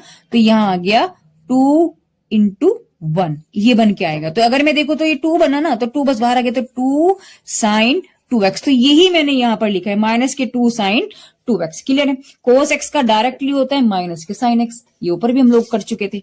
अब क्या करना है, मेरे पास दोनों सिचुएशन निकल गई है। अब मेरे को क्या करना है, मेरे को f डैश यानी एक बार डिफरेंशिएशन वाला जो पार्ट था उसको इक्वल टू 0 रखना है और वहां से मुझे x की वैल्यू को गेन कर लेना। तो मैंने वही किया, फॉर मैक्सिमा मिनिमा मैंने इसके इक्वल टू 0 रखा। जब मैंने इसके इक्वल टू 0 रखो तो इसके इक्वल टू में 0 आ जाएगा, इसको उठा करके इधर ले जाओ तो ये माइनस कोस एक्स हो गया। अब यहां से इसको समझो, इसको क्या समझेंगे, मुझे ये चीज पता है कि कोस 180 माइनस एक्स की जो वैल्यू होती है वो माइनस के कोस एक्स होती है। तो यहां आपके पास जब ये माइनस कोस एक्स होगी तो मैंने क्या लिखा, माइनस कोस एक्स है ना मेरे पास यहाँ पर, ये इसको मैंने उल्टा लिख दिया, क्या कोस 180 माइनस एक्स, यानी कि 180 क्या होता है, पाई की वैल्यू होती है, तो मैंने उसको लिखा पाई माइनस के एक्स। अब यहां से देखो, जब हमारे पास ये भी कोस एक्स है ये भी कोस एक्स है, दोनों एंगल कोस के ही हैं, तो एंगल इक्वल हो जाएंगे। क्या हो जाएंगे, एंगल इक्वल हो जाते हैं। तो यहां से 2x equal to pi minus x हो गया। बात समझ में आई है ना। मैंने क्या किया कि इसका 2x बराबर हो गया इसके पाई माइनस एक्स के। तो यहां से जब हम लोग करेंगे तो ये वैल्यू बन गई, इसको इधर ले जाओ तो 3x हो गया, पाई हो गया, x बराबर क्या निकल गया आपके पास, पाई बाई 3 हो गया। अब देखो पाई बाय 3 पर ही तो कह रहा था, ये तो मेरा x की वैल्यू पाई बाय 3 ही निकल गया, इसका मतलब हम लोग ठीक चल रहे हैं, ये वैल्यू निकल गई। अब इसने बोला पाई बाय 3 पर ये उचिष्ट है, हमें ये चेक इसे दिखाना है कि उचिष्ट है। अब उचिष्ट है के लिए क्या होना चाहिए, मैंने भी आपको क्या बोला था कि मैक्सिमम अगर है तो एफ डबल डैश एक्स में उठा करके वैल्यू रखेंगे, और अगर वो नेगेटिव आ जाए उसकी वैल्यू तो क्या होगा, वो फंक्शन आपके पास उचिष्ट बन जाएगा। तो x बराबर पाई बाय 3 को उठा करके मैंने एफ डबल डैश एक्स में उठा करके यहां पर मैंने रख दिया। तो जहां जहां x होगा वहां वहां पाई बाय 3 हो जाएगा। तो यहां पे मुझे पहले यहां पर ये लिखना था पाई बाय 3, ठीक है ना, पाई बाय 3 मैंने यहां रख दिया है। अब आप ये देखें तो ये 2 है, x की जगह क्या हो गया, पाई बाय 3 हो गया, यहाँ x है तो ये पाई बाय 3 हो गया, है ना। तो पाई बाय 3 का मतलब है 180/3, दैट इज 3 चंग 18 यानी कि 60, यानी साइन 60 की वैल्यू होती है √3/2। अब अगर मैं इसकी बात करूं तो साइन 2 इंटू 60 हो गया, है ना, यानी कि साइन 120। तो 120 की वैल्यू भी सेम रहती है ना, क्या होता है √3/2। तो ये भी √3/2 हो गया, यहां से ये भी √3/2 हो गया, 2 से 2 कैंसिल किया तो ये माइनस रह गया, यहाँ पर माइनस के 3/2 रह गया। अगर मैं देखूं तो ये माइनस बन गया अंदर और ये बन गया आपके पास, सोल्व आप इसको कर ही लेंगे। तो मैंने जो देखा उसको सोल्व करके वैल्यू मेरे पास नेगेटिव आई, यानी 0 से कम आई। और मैंने अभी ये चीज क्या बताई थी, अगर 0 से कम आती है, नेगेटिव आता है, तो फंक्शन क्या बनता है आपके पास, मैक्सिमम बनता है, दैट मीन्स उच्चिष्ट बनता है। तो इसका मतलब क्या हुआ कि ये आपके पास, यानी क्वेश्चन जो इसने हमें प्रूव करने की बात कही थी कि सिद्ध करो कि फलन ये जो है x बराबर पाई बाय 3 पर उचिष्ट है, तो भाई हमारा आंसर ठीक आ गया। उठा करके हमने देखा क्या कि ये नेगेटिव आया, इसका मतलब फंक्शन fx जो है वो उचिष्ट है किस पर, x equal to pi by 3 पर। बस हो गया क्वेश्चन, ठीक है ना। चलिए अब हम बात करने वाले हैं इसके पार्ट f की। तो क्वेश्चन यानी कि f पार्ट में क्या कह रहा है, उसने कहा है कि उस वृत्त का समीकरण आपको ज्ञात करना है जिसका केंद्र 4 और 5 हो और बिंदु 7 और 9 से वो होकर के जाता हो। मतलब क्या कह रहा है, मतलब ये कह रहा है कि जैसे कोई भी वृत्त है, इसने कहा है कि ये कोई भी एक वृत्त है, इस वृत्त का केंद्र उसने दे दिया कि 4 और 5 है वृत्त का केंद्र, और क्या कहा है कि ये जो वृत्त है एक बिंदु यानी कि 7-9 बिंदु से हो करके जाता है। तो आपको क्या कह रहा है, वो इस वृत्त का जो समीकरण है वो पूछ रहा है कि वो समीकरण क्या होगा। तो क्या करेंगे, देखो समीकरण निकालने के लिए हम लोग क्या करेंगे, सबसे पहले वृत्त के समीकरण जो होता है, जो जनरल इक्वेशन होती है वो होती है x माइनस एच का whole square plus y minus k का whole square equal to r square. तो सबसे पहली बात, मेरे पास केंद्र बिंदु तो है, ये रे केंद्र बिंदु तो दोनों तो मेरे पास है, मेरे पास क्या नहीं है, मेरे पास r नहीं है। r निकालने के लिए हम क्या करेंगे, देखो ये वाला पॉइंट और ये वाला पॉइंट अगर मैं मिला दूं तो वो r बन जाएगा, है ना। और अगर मैं इस वृत्त को छोड़ूं तो मेरे पास सिचुएशन सिर्फ यही बनती है कि ये पॉइंट है 4 और 5 और ये पॉइंट है 7 और 9, ठीक है ना। इन दोनों पॉइंट्स को अगर मैं मिला दूं तो एक लाइन बन गई, तो यानी कि दो बिंदुओं से होकर जाने वाली लाइन का इक्वेशन बनाना है। तो लाइन का इक्वेशन भी नहीं, हमें इक्वेशन नीचे हमें क्या चाहिए, यहां से यहां तक इस पॉइंट का इस बिंदु से डिस्टेंस चाहिए। तो हमें यहाँ क्या निकालेंगे हम लोग, डिस्टेंस फॉर्मूले से ये आर की वैल्यू निकाल लेंगे। तो क्या करेंगे, देखो डिस्टेंस फॉर्मूला होता है x2 माइनस x1 का whole square plus y2 minus y1 का होल स्क्वायर। तो ठीक है, क्लियर है बात। तो यहां से डिस्टेंस फॉर्मूला होता है, यानी कि आपके पास होता है वो d is equal to distance formula होता है ये, ठीक है ना, प्लस y2 माइनस के y1 का होल स्क्वायर। तो अब ये जो पॉइंट है आपके पास, आप किसी को भी, जो मैंने भी आपको बताया था कि जो सर्किल है और इसके ये दो पॉइंट हो गए, ये 4 और 5 केंद्रीय पॉइंट है, और ये में आपके पास 7 और 9 है। आप किसी को भी x1 y1 मान सकते हो, किसी को भी y2 x2 y2। तो मैंने माना अगर x1 y1 मैंने इसको माना है, तो x2 y2 ये होगा। आप इसको भी मान सकते हो, इसको उल्टा कर सकते हो, उससे कोई फर्क नहीं पड़ेगा, ठीक है ना। तो क्या करना है, ये पॉइंट उठाओ और इसमें रख दो। तो आपके पास, और ये डिस्टेंस है, ये डिस्टेंस हमने सर्किल के अंदर ये डिस्टेंस क्या है, वो आर है। तो यहां इसकी जगह मैंने क्या रख दिया, मैंने आर रख दिया। तो वही चीज मैंने यहां रखी हुई है, क्लियर है बात। तो अब हम क्या करेंगे, इसको मैंने यहां पर ये x1 मान लिया, ये y1 मान लिया, और ये x2 है, ये y2 है आपके पास। तो क्या करेंगे, उठा करके वैल्यू हम लोग यहां रखेंगे। तो जी भैया देखो, x2 कितना है आपके पास, 7 है, तो 7, और x1 कितना है आपके पास 4, तो 7 माइनस के 4, और y2 माइनस y1 यानी 9 माइनस के 5, इसका हो गया स्क्वायर। तो जब आप इसे कैलकुलेट करेंगे तो 3 का स्क्वायर प्लस 4 का स्क्वायर यानी कि 25 का अंडर रूट आ गया। किसका आता है, यानी कि r की वैल्यू कितनी आ गई आपके पास, 5 आ गई। क्लियर है बात, यहां तक कोई दिक्कत नहीं। अब r निकल गया। अब मैंने क्या बताया था आपको, व्रत का समीकरण क्या होता है, व्रत का जो समीकरण होता है वो ये होता है कि x माइनस एच का whole square plus y minus k का whole square equal to r। तो r तो आपके पास निकल गया 25, ठीक है ना, 25 निकल गया, सॉरी 5 निकल गया r। और h और k आपके पास पॉइंट्स हैं ये वाले, h और k आपको केंद्रीय बिंदु इन्होंने दिए हुए हैं ही, है ना, ये रे 5, 4 और 5 उठा करके रख दी मैंने वैल्यू। तो यहाँ h की जगह 4 रख दिया, k की जगह 5 रख दिया, मैंने रख दिया। अब आपके पास ये जो बनता है ये आपके पास स्टैंडर्ड फॉर्म है, बट आपको व्यापक समीकरण भी इसका लिखना है। तो मैंने क्या किया, इसको एक्सप्लेन कर दिया, यानी कि x माइनस ए का होल स्क्वायर का फॉर्मूला क्या किया मैंने, यहाँ जो ये आपके पास आया है ना x माइनस 4 का होल स्क्वायर, तो ये क्या बन रहा है, a माइनस बी का होल स्क्वायर का फॉर्मूला बन रहा है। फॉर्मूला क्या होता है, a square plus b square minus के 2ab। क्लियर है। तो बस ये x स्क्वायर प्लस हो जाएगा 4 का स्क्वायर माइनस हो जाएगा 2 इंटू 4 इंटू एक्स, तो यानी x square plus 16 minus 8x। सही है बात। तो ये वाली लाइन आ गई। ऐसे जब मैंने इसको सॉल्व किया तो ये लाइन आ जाएगी। बराबर में 5 का स्क्वायर करेंगे तो 25, 25 से 25 कैंसिल हो गया, बाकी कुछ नहीं कटेगा, जो बचेगा उसे आप एज इट इज लिख दो, x square plus y square minus 8x minus के 10y प्लस के 16 इक्वल टू 0। तो यही आपके पास व्रत का समीकरण होगा, ठीक है ना। अब हम बात करेंगे सेक्शन बी की। सेक्शन बी में आपको 4 क्वेश्चन दिए गए हैं, 2, 3, 4, 5। क्लियर है। उसमें से आपको कितने करने हैं, आपको कोई भी एक क्वेश्चन करना है, और कितने नंबर का है वो 10 मार्क्स का, ठीक है। तो आपको तो एक ही करना है, बट इसको मेरे को तो पूरा सोल्व करके दिखाना पड़ेगा, क्योंकि मैं तो क्वेश्चन पेपर का सोल्यूशन कर रही हूँ, ठीक है ना। तो मैं यहाँ पर सारे क्वेश्चन करूंगी, आपको कोई भी एक क्वेश्चन करना है, वो आप अपने अकॉर्डिंग किसी भी चीज में आप अपने आप को बेस्ट करें एकदम। तो आप वो ही क्वेश्चन करें जिसमें आपको लगता है कि आप हर तरीके से निपुण है, आप उसको पूरा मार्क्स गेन कर लोगे, ठीक है ना। तो चलिए क्वेश्चन 2 क्या कह रहा है, इसने कहा कि व्रत का समीकरण ये है आपके पास, इसके बिंदु ये हैं, तो ये इस बिंदु पर स्पर्श रेखा का समीकरण ज्ञात करने की बात कह रहा है। इसने क्या कहा है समझो, इसने कहा है कि ये व्रत है, इस व्रत का समीकरण इन्होंने दे दिया, इसका जो समीकरण है वो आपको दे दिया, गिवन है। अब इस व्रत के इस व्रत का कोई बिंदु है 12 और 13, ये बिंदु है आपके पास 12 और 13, है ना। तो इस बिंदु पर एक लाइन स्पर्श होती हुई जा रही है, इस बिंदु को टच करती हुई एक लाइन जा रही है, वो उसे हम स्पर्श, क्योंकि टच करेगा तो स्पर्श रेखा है, और स्पर्श रेखा क्या होती है, टेंजेंट कहते हैं उसे हम, है ना। तो यानी कि स्पर्श रेखा यानी कि टेंजेंट, तो वो स्पर्श रेखा जा रही है, तो वो इस रेखा का समीकरण कह रहा है। क्या कह रहा है, समीकरण कह रहा है। अब हम स्पर्श रेखा का जो समीकरण है उसे निकालने के लिए हम लोग क्या करेंगे, देखो सबसे पहले हम लोग क्या करेंगे, मुझे क्या चाहिए, मुझे केंद्र बिंदु चाहिए, है ना, मुझे क्या चाहिए, केंद्र बिंदु भी चाहिए, इसकी त्रिज्या भी चाहिए। तो उससे पहले हम लोग क्या करेंगे, हमें पता है कि जो अभी मैंने यहाँ बताया था आपको व्यापक समीकरण होती है, तो ऐसी जो जनरल व्यापक समीकरण होती है आपके व्रत की, वो क्या होती है, होती है x square plus y square plus 2gx plus 2fy plus c equal to 0। अब गिवन इक्वेशन ये है, दोनों की कंपेयरिंग कर लो। जब आप कंपेयरिंग करोगे देखो 2g बराबर किसके आ गया, -13, 2f किसके बराबर आ गया 12 के, और c किसके बराबर आ गया -18, है ना। तो ये मैंने बराबर कर दिया। इसको जब मैंने सोल्व किया, g की वैल्यू निकल गई -13/2, ये निकल गया 6 और ये निकल गया -18।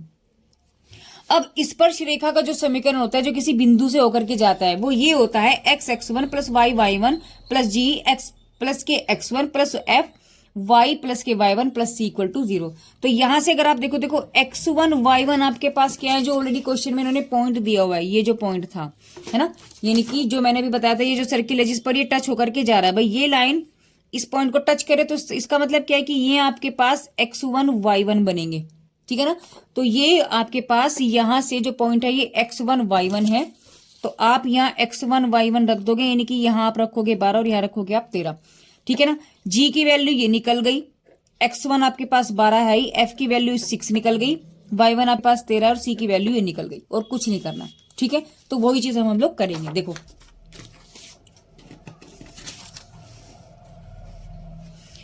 x1 हो गया, y1 हो गया, ठीक है ना, जी हो गया, एफ हो गया, सी हो गया, उठा करके मैंने सारी वैल्यूज इसमें रख दी, अभी जो मैंने ऊपर आपको बताया था। अब क्या करना है, देखो इसको आप एलसीएम ले लो, क्योंकि 13/2 है, ये 2 अड़ेगा, तो मैंने क्या किया, इस 2 की सारे में एलसीएम कर दिया। जब आप एलसीएम करेंगे तो इस 2 की मल्टीप्लाई हो जाएगी इस पूरे में, ठीक है ना। यहां से 2 गायब हो जाएगा, यहां से 2 गायब हो जाएगा, तो यहां ये चीज रह गई, 2 की यहां मल्टीप्लाई हो जाएगी, यहां मैंने कर दी, और यहां मल्टीप्लाई हो जाएगी, क्लियर है।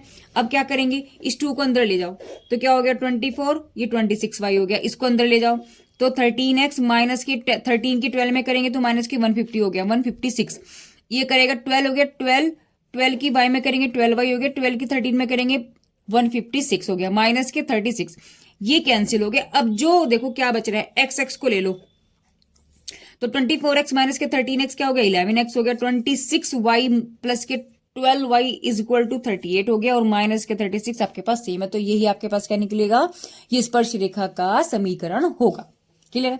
चलिए अब क्वेश्चन नंबर 3 आपसे क्या कह रहा है, वो 3 ये कहता है कि आपको ज्ञात करना है कि 0 to π/4 e की power 10x sec square x dx।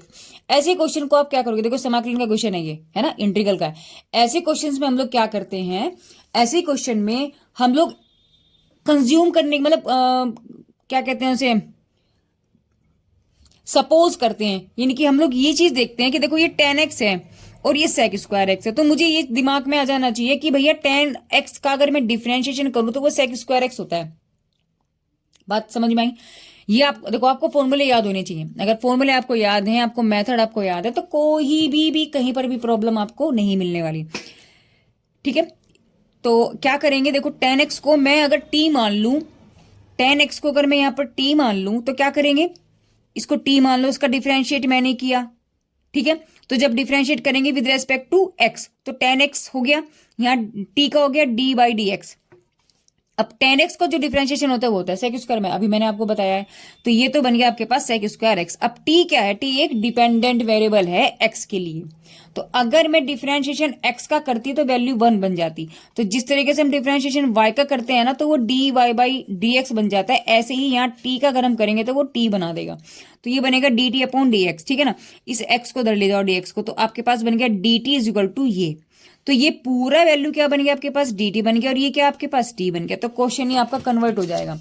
अब ये तो कन्वर्ट हो गया, चलो, लेकिन ये जो लिमिट है वो लिमिट किसकी है, वो x वाले टर्म की है ना, जब 10x था, लेकिन अब हमने 10x को मान लिया t, तो मेरी लिमिट भी तो t में ही चेंज हो जाएगी, इसका मतलब ये वैल्यू x की है और मुझे t की वैल्यू चाहिए, तो मैं क्या करूंगी, यानी एक बार x की वैल्यू को हम लोग 0 रखेंगे इस वाली वैल्यू में, क्योंकि 10x को तो t माना मैंने, तो मैंने एक बार इसको 0 रखा, तो जब x को मैंने 0 रखा तो यहाँ 0 आ गया इज इक्वल टू t, तो 10 0 होता है 0, तो इसकी वैल्यू t की वैल्यू निकल गई 0, यानी जब x 0 है तो t भी 0 है, और जब x की वैल्यू π/4 है, जब x की वैल्यू π/4 है तो हमने यहाँ π/4 रखी, 10 π/4 होता है 45, 10 π/4 होता है 45, इसकी वैल्यू होती है 1, याद हो जानी चाहिए आपको, ये तो बहुत इजी वैल्यू है, ठीक है ना। तो ये हो गया आपके पास 45 की वैल्यू कितनी होती है 1, यानी t की वैल्यू आ गई यहाँ पर 1, कब, जब x की वैल्यू π/4 दे रहा है, तो बस सारी वैल्यू आपकी कन्वर्ट हो गई, ये t में कन्वर्ट हो गया तो लिमिट भी आपकी t में कन्वर्ट हो गई, बस अब हमें क्या करना है, सिर्फ इसको कन्वर्ट करना है।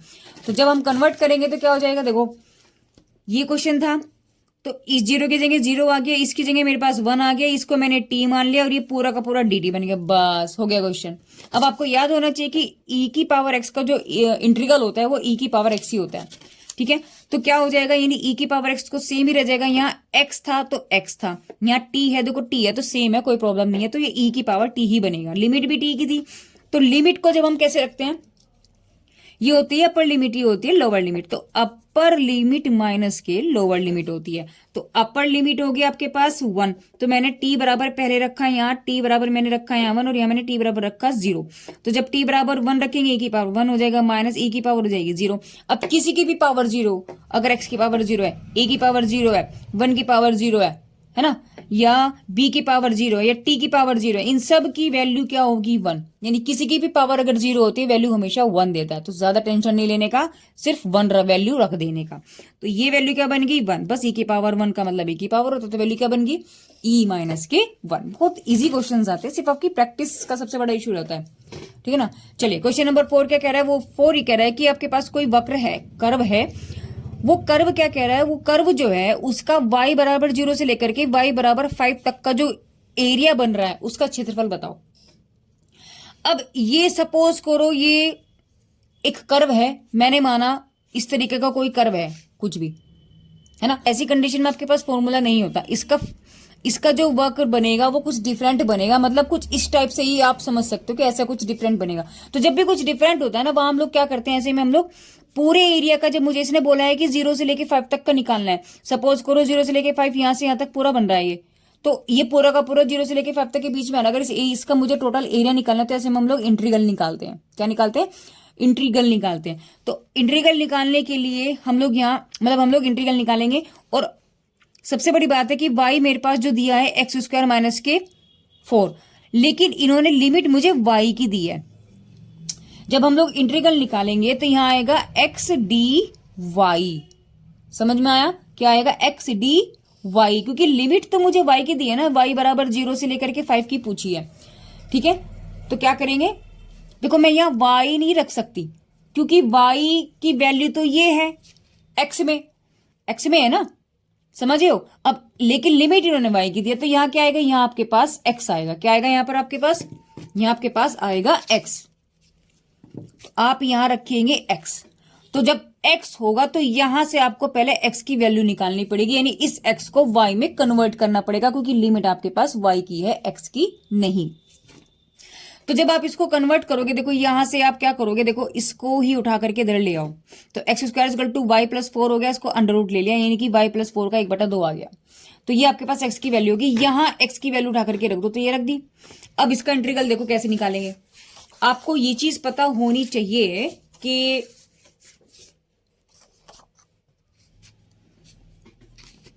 इंटीग्रल ऑफ x की पावर n अगर dx है, तो फॉर्मूला क्या होता है, x की पावर n+1 अपॉन n+1 होता है ना।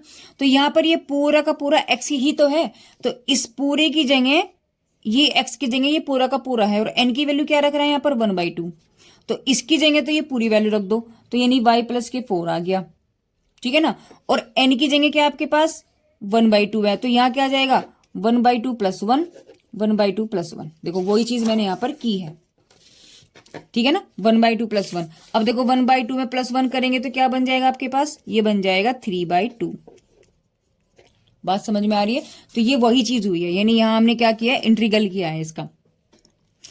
तो यहां आप लिख सकते हो सिंस x की पावर n dx का इंटीग्रेशन जो होता है वो x की पावर n+1 अपॉन n+1 होता है ना, जहां n की वैल्यू 1/2 है और x की वैल्यू क्या है y + के 4 है। उठा करके रख दो यहाँ वैल्यू, है ना, उठा करके यहाँ वैल्यू आप रखोगे, जब वैल्यू रखोगे तो आपके पास वैल्यू क्या बन जाएगी, y + 4 की पावर 3/2 अपॉन 3/2। अब ये 3/2 उल्टा हो जाएगा, तो 2 ऊपर चले जाएगा, 3 नीचे आ जाएगा। अब मेरे को क्या करना है, अभी मैंने ऊपर आपको बताते हैं, यहाँ देखो अपर लिमिट माइनस के लोअर लिमिट। तो अपर लिमिट ये है, लोअर लिमिट ये है। पहले y की जगह क्या रखेंगे 5, फिर माइनस करके क्या लिखेंगे 0। तो मैंने यहाँ 5 रखा, जब मैंने यहाँ 5 रखा, देखो 5 और 4 में ऐड करेंगे तो 9 होगा, 9 की पावर क्या होगी 3/2 हो गई, ठीक है ना, माइनस, सॉरी यहाँ माइनस आएगा और ये प्लस है, ये खत्म है। यहाँ माइनस होता है क्योंकि अपर लिमिट में से माइनस करते हैं लोअर लिमिट को, ठीक है ना, क्लियर है बात।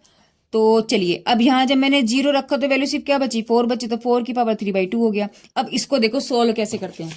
आपके पास क्या है, 9 की पावर 3/2 माइनस के 4 की पावर 3/2, 9 की पावर 3/2, 4 की पावर 3/2। देखो 9 को मैं क्या लिख सकती हूँ, 3 का स्क्वायर, है ना, और पूरे का क्या है 3/2 है, माइनस 2 को 4 को क्या लिख सकती हूँ, 2 का स्क्वायर, पूरा क्या है 3/2 है। यही तो है।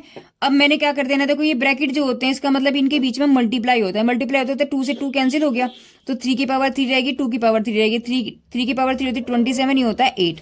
तो आगे वैल्यू, ठीक है, तो वही चीज यहाँ आई है 27 माइनस के 8। इसको जब आप सोल्व करेंगे 38/3 आ गया स्क्वायर यूनिट, क्योंकि एरिया का जो यूनिट होता है वो क्या होता है, वो होता है आपके पास इस वर्ग इकाई। तो यहाँ हम क्या लिखेंगे, स्क्वायर यूनिट। क्वेश्चन नंबर 5 में क्या कह रहा है कि फलन f(x) equal to x-1 x-2 का होल स्क्वायर, उसका महत्तम मान पूछा, यानी कि मैक्सिमा मिनिमा का क्वेश्चन है और इसने मैक्सिमम वैल्यू पूछी है। तो पहले तो मुझे निकालना पड़ेगा कि किस वैल्यू पर, किस मान पर x का क्या मान होगा, किस मान पे ये मैक्सिमम है, पहले तो मुझे वो वैल्यू निकालनी है x की। तो क्या करना है, अभी हम लोग ऊपर पढ़ चुके थे कि जो ये मैक्सिमम मिनिमा होता है, सबसे पहले हम लोग क्या करते हैं, जो गिवन फंक्शन होता है, जो गिवन फंक्शन होता है उसका, ये हमें गिवन होता है, हम सबसे पहले क्या करेंगे, इसका एक बार डिफरेंशिएशन करेंगे, फिर 2 बार डिफरेंशिएशन करेंगे, ठीक है ना। फिर for maxima minima, for maxima minima हम लोग क्या करते हैं, सिंगल डैश वाले को हम लोग 0 रखेंगे। जब हम इसको इक्वल टू 0 रखेंगे, यहाँ पे x की वैल्यू निकल जाएंगी समथिंग समथिंग, ठीक है ना। अगर क्वाड्रेटिक इक्वेशन है तो x की वैल्यू 2 निकलेंगी, अगर वो क्यूबिक इक्वेशन बनती है तो x की वैल्यू 3 निकलेगी, ठीक है ना। जितनी पावर उतनी वैल्यूज, ये बात समझ में आ रही है। तो वैल्यूज निकल जाएगी, मैंने माना ABC निकल गई, कुछ भी। अब हम क्या करेंगे, सपोज करो पहले x बराबर a पर जाकर चेक करेंगे, कहाँ रखेंगे वैल्यू, हम लोग रखेंगे डबल डैश में, कहाँ रखेंगे, डबल डैश a बना देंगे, वैल्यू कुछ भी निकल जाएगी। अगर ये वैल्यू नेगेटिव आती है या पॉजिटिव आती है या फिर इक्वल टू 0 आती है, नेगेटिव यानी 0 से कम यानी 0 से बड़ी, और ये इक्वल टू 0।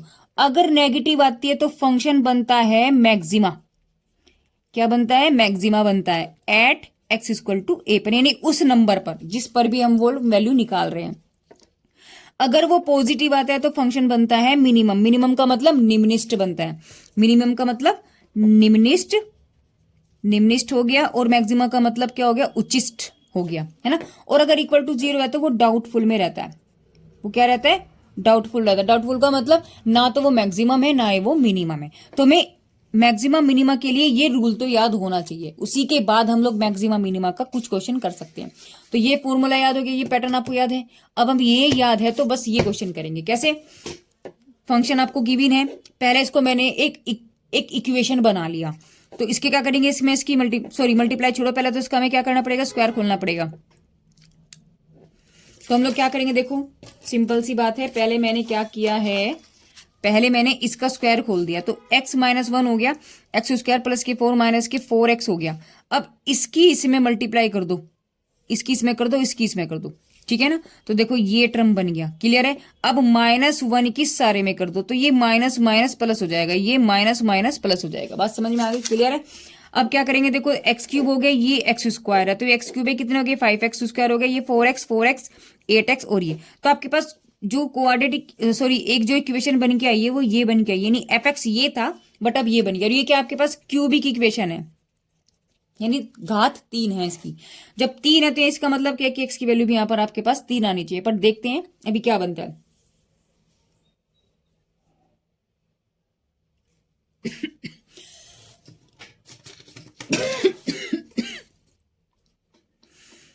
अब हमें क्या करना था, अब हमें इस फंक्शन का डिफरेंशिएशन करना है विद रेस्पेक्ट टू एक्स। तो मैंने एक बार डिफरेंशिएशन किया, डिफरेंशिएशन कैसे करते हैं, देखो आपको याद होना चाहिए, x की पावर अगर है उसका dy बाई एक्स निकालेंगे तो n x की पावर n-1 होता है ना। तो अगर मेरे पास x की पावर 3 है तो इसका मैं डिफरेंशिएशन करें तो 3x की पावर 2 हो गया, एक कम हो गया ना, बस ये निकल गया, तो 3x स्क्वायर निकल गया, ठीक है। ऐसी ये वैल्यू निकल जाएगी आपके पास, ये हो जाएगी, इसकी इसमें मल्टीप्लाई कर दो 10x हो जाएगा, x का निकल जाएगा 1, और किसी भी कांस्टेंट जो होता है उसकी जो डिफरेंशिएशन होता है वो 0 होता है, किसी भी कोई भी 1 2 3 4 जो कांस्टेंट वैल्यू होती है, कांस्टेंट का मतलब जिसमें XYZ नहीं होते, 1 2 3 4 19 24 कोई भी नंबरिंग जो होता है वो कांस्टेंट होता है ना। कांस्टेंट का मतलब जो स्थिर है, जो कभी बदलता नहीं, ये वैल्यू हमेशा स्थिर ही रहती है, 1 का 1 ही रहेगा, 2 का 2 ही रहेगा।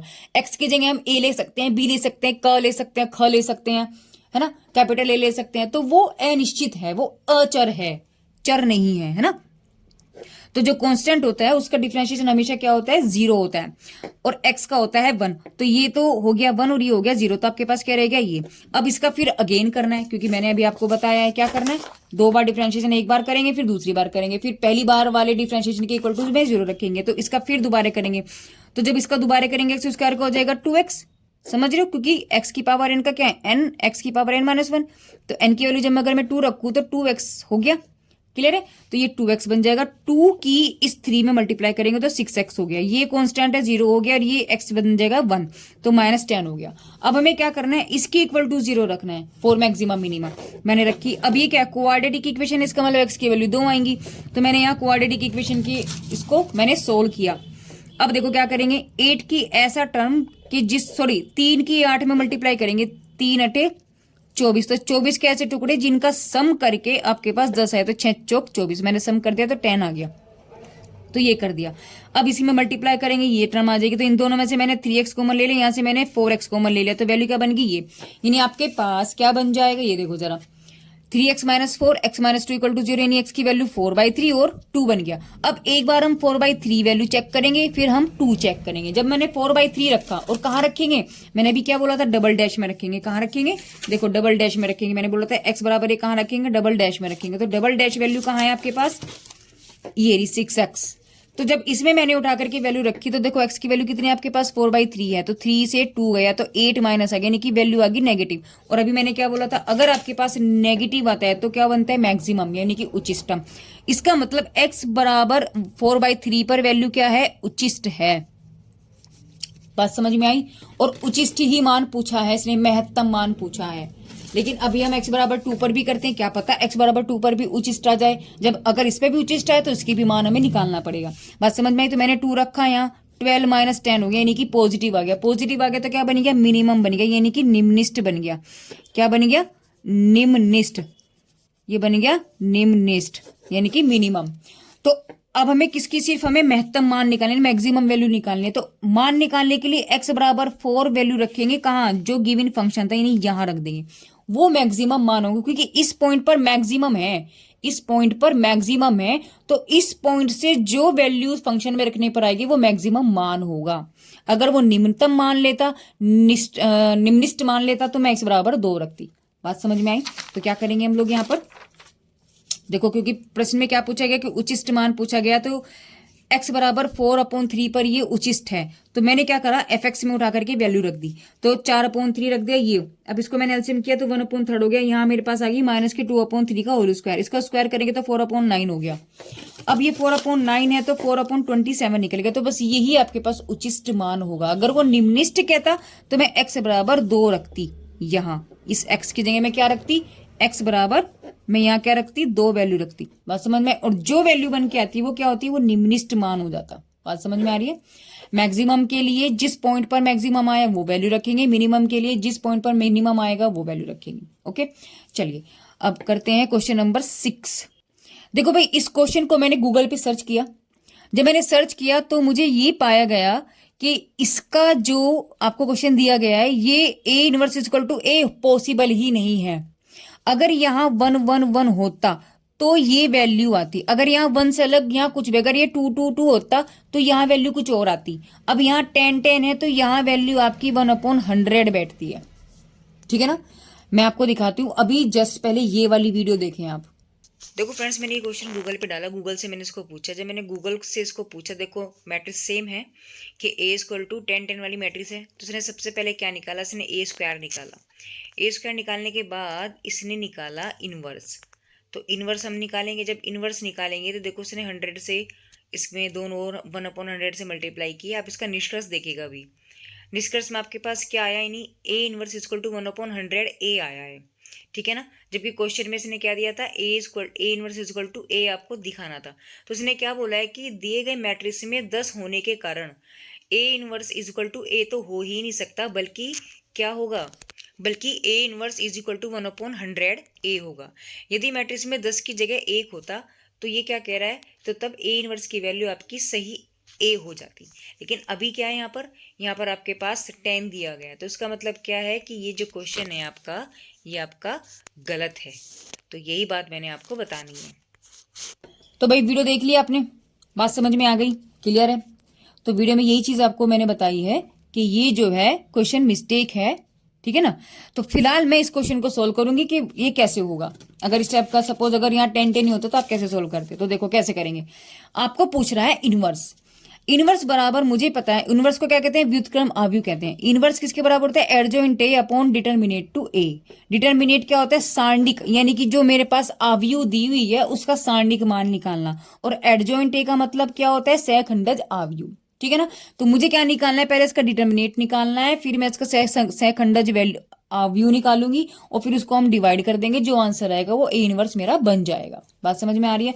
तो क्या करेंगे, देखो सबसे पहले हम डिटरमिनेट अगर हम इसका निकालें तो डिटरमिनेट हम कैसे निकालते हैं, देखो उसको समझाती हूं मैं। जैसे कि मेरे पास मैट्रिक्स क्या दिया है, मैट्रिक्स है 0 0 10 0 10 0 10 0 0, क्लियर है। तो मैट्रिक्स को जब हम खोलते हैं, सपोज करो ये ए के बराबर था तो मैंने डिटरमिनेट टू ए निकाल देना है। देखो पहला 0 है तो 0 रखा, ब्रैकेट लगाएंगे, इसको ऐसे ढक लो, इसकी मल्टीप्लाई माइनस ये, हाथ देखो मेरा कैसे जा रहा है, ये माइनस ये, कभी भी डायरेक्शन गलत नहीं होनी चाहिए, कभी आप ये माइनस ये कर दो ना, पहले ये जाएगा फिर ये जाएगा। बात समझ में आ रही है। अच्छा अगर ये शुरू वाला ही टर्म 0 था, आगे लिखने की जरूरत नहीं है भैया, ये तो 0 ही बैठेगा। फिर यहां होता है प्लस, ये होता है माइनस, यहां होता है प्लस, तो अब आएगा माइनस, माइनस करके फिर 0। देखो पहला ही टर्म आपके पास 0 है तो आगे कुछ मत करो, खत्म है कहानी, वो आप ऑलरेडी आपके पास 0 बचेगा। यहां लिखेंगे प्लस, प्लस हो गया 10, जब 10 आएगा, अगर देखो अगर ये 0 भी था, अगर मैं इसको भी लिखती हूँ तो कैसे करते, इसको ऐसे ढकते ही हूं और फिर इसकी मल्टीप्लाई इसमें, इसकी मल्टीप्लाई इसमें। लेकिन अब ये हो नहीं, अब लिखने की कोई फायदा नहीं है ना, क्योंकि वैल्यू तो हमारे पास 0 ही आएगी। अच्छा अगर मैं थर्ड की बात करती हूँ, 10 हमने ले लिया तो इसको ढक लो, जो नंबर होता है ना उसको ढक लो दोनों तरफ से, देखो ये दिखना नहीं चाहिए। तो मेरे पास ये 4 बचे, ये 4 नंबर बचे, तो इस ये माइनस ये, तो 0 माइनस देखो ना यहाँ 0, मैंने 10 को ढक लिया इस तरीके से, क्या बचा 0 माइनस 10 इंटू 10, क्या बचा 0 माइनस 10 इंटू 10। तो determinant to A equal to, ये तो खत्म हो गए, तो यहाँ क्या बचेगा, ये माइनस, ये 0 भी खत्म हो गया, तो ये माइनस ये प्लस, ये माइनस हो गया, कितनी 0 है 3, तो 1 2 3, ये आपके पास डिटरमिनेट का वैल्यू आएगा। देखो वही चीज यहाँ पर रखी हुई है आपके पास, समझ में आया, क्लियर है। अच्छा ये नॉट इक्वल टू 0 है, देखो ये जो वैल्यू है ना कभी भी आपके पास 0 नहीं होना चाहिए, आपके पास डिटरमिनेट कभी भी 0 नहीं होना चाहिए। अगर ये 0 हो गया तो यहां अगर मैं 0 रखूंगी, यानी कि मैं 1/0 अगर करती हूँ तो वो इन्फिनिटी बन जाता है, यानी अज्ञात वैल्यू है, तो वो इनडिटरमिनेट फॉर्म में आ जाएगा। बात समझ में आ रही है। तो इसलिए ये कभी भी 0 नहीं, अगर ये 0 हो जाता ना तो हम इस क्वेश्चन को आगे सोल्व नहीं करते, यही छोड़ देते, ठीक है ना। लेकिन अभी वैल्यू हमारे पास ये 0 नहीं है, नॉन 0 वैल्यू है, ठीक है ना, माइनस के 1000। ओके अब हम क्या करेंगे, देखो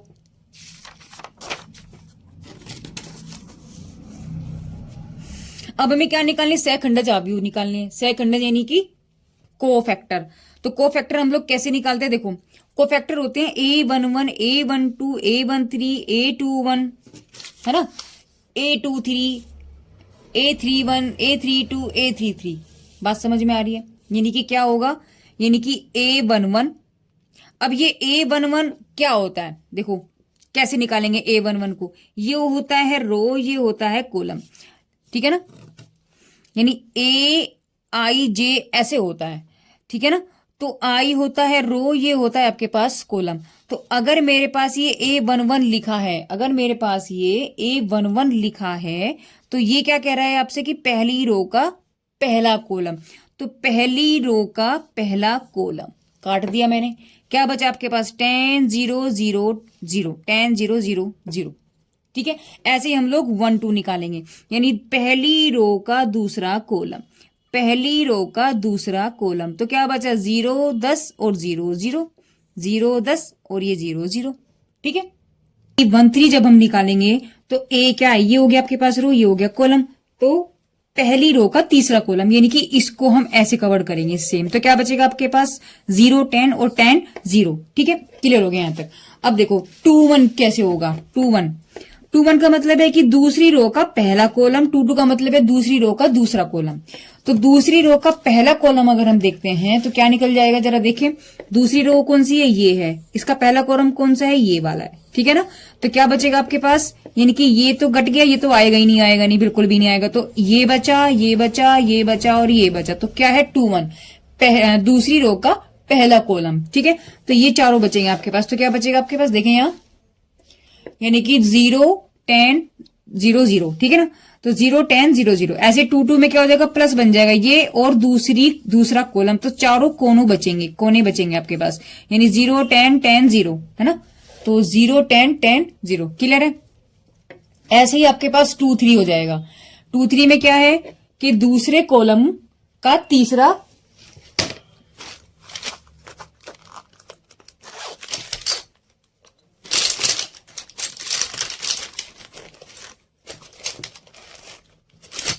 यार निकल गया।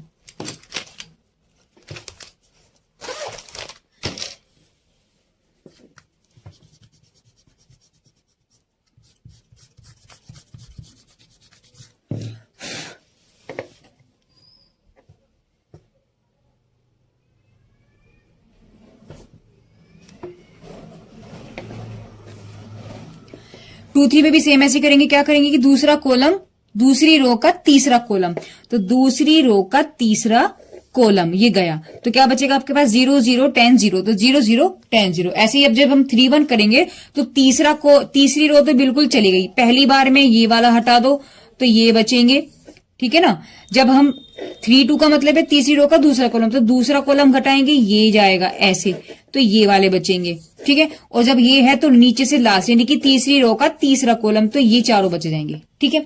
अब इसके बाद हमें क्या करना है, हमें देखो क्या करना है, देखो ध्यान रखना है हमारा हाथ का जो एंगल है वो कैसे जा रहा है, यानी ये मल्टीप्लाई करेंगे माइनस ये, तो 10 ये 0 हो गया, ये भी 0 का, तो आंसर 0 हो गया, क्लियर है। ये 0 माइनस ये 0, ये 0 माइनस क्या हो गया 100 हो गया, तो 0 माइनस 100 दैट मीन्स माइनस के 100 हो गया, क्लियर है। अब इसकी करेंगे तो 0 माइनस 0 0 माइनस, देखो 10 और 10 की मल्टीप्लाई करेंगे तो क्या हो जाएगा 100 हो जाएगा, यानी कि 0 माइनस के 10 इंटू 10 यानी कि माइनस के 100, तो 0 minus 100 that means the minus 100। अच्छा ये क्या हो जाएगा आपके पास 0 माइनस 0 0 माइनस 100, है ना, सेम वाला बनेगा 0 माइनस 0 0 माइनस 0। तो ये बातें क्लियर हो गई। अब क्या करना है आपको, यहां से समझे, हमें यहाँ पर माइनस प्लस का साइन लगाना है, वो कैसे लगाएंगे उसको देखो। देखो AIJ होता है, इसको हम क्या करेंगे यहां से, यानी कि -1 इसकी पावर हो जाएगी I प्लस J। बात समझ में आई। तो यानी क्या करना है आपके पास, जो ये बचा, यानी कि आपको अलग पेपर में एक चीज समझा दूं कि यहां से अगर आप देखें तो देखो ये क्या है A11 है, तो आपके पास होता है AIJ, यानी -1 की पावर I प्लस J, ये वही होता है, ये रो होता है, ये कॉलम होता है, ये कॉलम होता है आपके पास। अब आपको क्या करना है, ये चेक करना है, जैसे आपके पास A11 है ना, यानी I भी 1 है और J भी 1 है, दोनों 1 है, तो आपको क्या चेक करना है, -1 की पावर I प्लस J है ना, इसको चेक करो। तो अगर ये आपके पास यहां ये अगर आपके पास इवन बन जाएगा, इवन का मतलब सम, अगर ये सम आता है, सम दोनों का जोड़ के आपके पास अगर सम आएगा या विषम आएगा, दो ही तो नंबर आएंगे, अगर सम आएगा तो प्लस लगाओगे, विषम आएगा तो माइनस लगाओगे, ठीक है। तो वो चीज करनी है। तो यहां से जब आपने रखा 1 + 1 यानी -1 की पावर हो गया स्क्वायर, इसका मतलब क्या हो गया 1 का -1 का स्क्वायर क्या हो जाएगा +1 हो जाएगा, ठीक है ना, यानी कि प्लस आएगा। तो ऐसी सिचुएशन में क्या होगा, ये प्लस बनेगा। अच्छा देखो 1 और 2 कितना होता है 3 3 क्या होता है ओड नंबर है, ओड नंबर है यानी कि विषम है, विषम क्या है अभी मैंने क्या बोला, विषम है तो माइनस लगाएंगे, तो माइनस लगा दो। अब आपको कुछ सिरदर्दी नहीं पालनी, क्या करना है, पहला प्लस है तो दूसरा माइनस, तीसरा फिर प्लस होगा, जब प्लस होगा तो इस प्लस की माइनस में मल्टीप्लाई करेंगे तो आंसर माइनस ही रहेगा, है ना। अच्छा नेक्स्ट ये प्लस है तो ये माइनस आएगा। अब 0 अगर है तो 0 में ना तो प्लस का कुछ होता ना ही माइनस का कुछ होगा, तो आप उसे लिखो या ना लिखो, लेकिन हो सकता था ना कि यहाँ पर कोई और नंबर आता 1 2 3 4 XYZ कुछ भी नंबर हो सकता था 0 से अदर, तो यहाँ पर फर्क पड़ता। अब ये माइनस है फिर ये प्लस आ गया, जब ये प्लस हो गया तो प्लस की माइनस में मल्टीप्लाई करेंगे तो माइनस ही रहेगा, क्लियर है ना। 0 ये हमने यहाँ प्लस किया था, यहाँ माइनस आ जाएगा, फिर यहाँ प्लस आ जाएगा, तो फिर कोई फर्क नहीं पड़ा, फिर माइनस फिर प्लस, तो ये आप इस तरीके से साइन उसमें लगाते हो। अब इन सबको निकालने के बाद आपने क्या कर देना है, एक नई मैट्रिक्स आपको मिल जाएगी।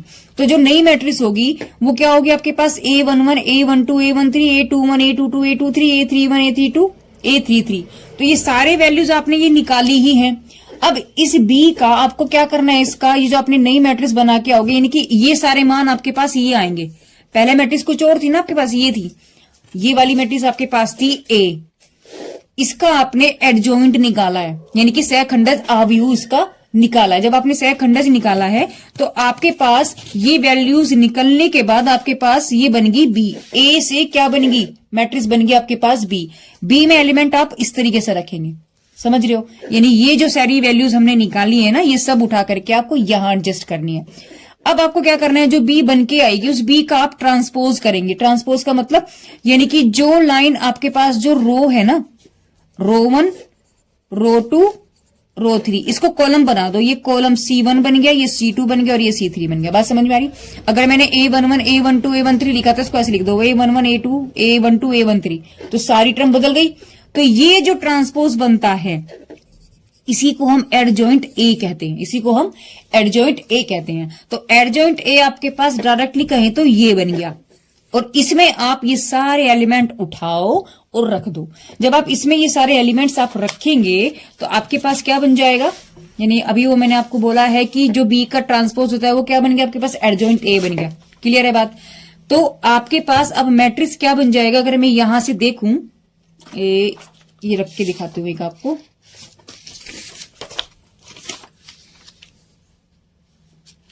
यानी आपके पास यहां से बी ट्रांसपोज बन के आ जाएगा। A11 कितना है ये देखो जरा, ये आपके पास 0, 0, -100 है ना।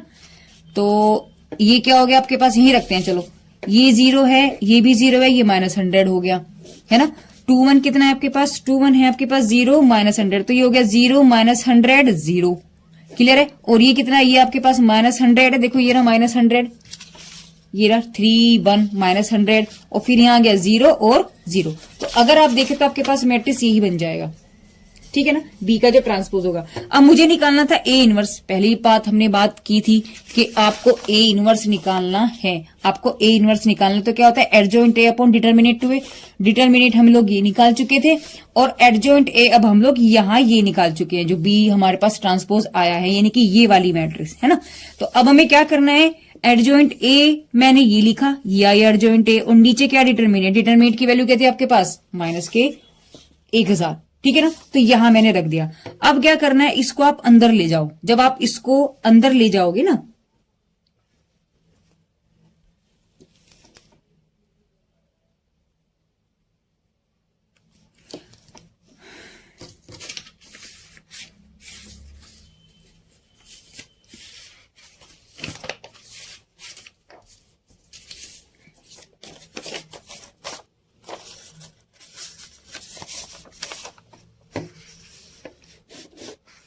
देखो जब आप ये 100 को इसके अंदर लेकर के जाओगे, 1000 यानी 1000 को इसके अंदर लेकर के जाओगे, तो 0, 0 माइनस के 100 अपॉन माइनस के ये आ जाएगा, हो जाएगा क्या, ऐसे यहां बनेगा आपके पास 0 माइनस के 100 अपॉन ये माइनस के, और यहां 0 आ जाएगा, ये हो जाएगा माइनस के 100 अपॉन माइनस के 1000, 0 एंड 0।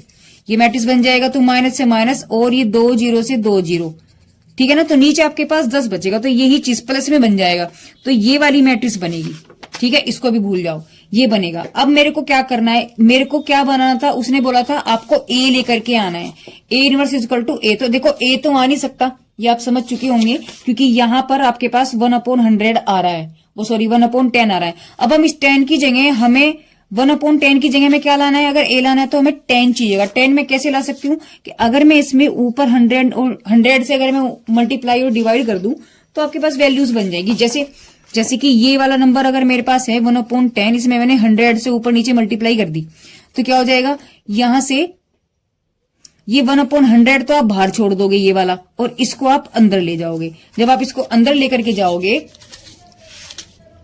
तो क्या हो जाएगा, देखो ये 100 अंदर जाएगा तो सब में अंदर हो जाएगा, तो 100/10, 100/10, 100/10, बाकी 0 में तो कोई फर्क ही नहीं पड़ेगा। ये कट के आपके पास यहाँ देखो 10, 10, 10 बचेगा, 1/100 आएगा। तो यानी कि जो आपके पास आंसर आया वो ए जो बना है वो 1/100 करके बना है। तो ये आपके क्वेश्चन में मिस था, है ना। यही चीज मैंने आपको बताई थी अभी, तो मैंने इसको गूगल पे भी अभी आपको दिखाया है। ओके, तो ये आपका क्वेश्चन था। चलिए अब लोग नेक्स्ट क्वेश्चन की तरफ चलेंगे, क्वेश्चन नंबर 7।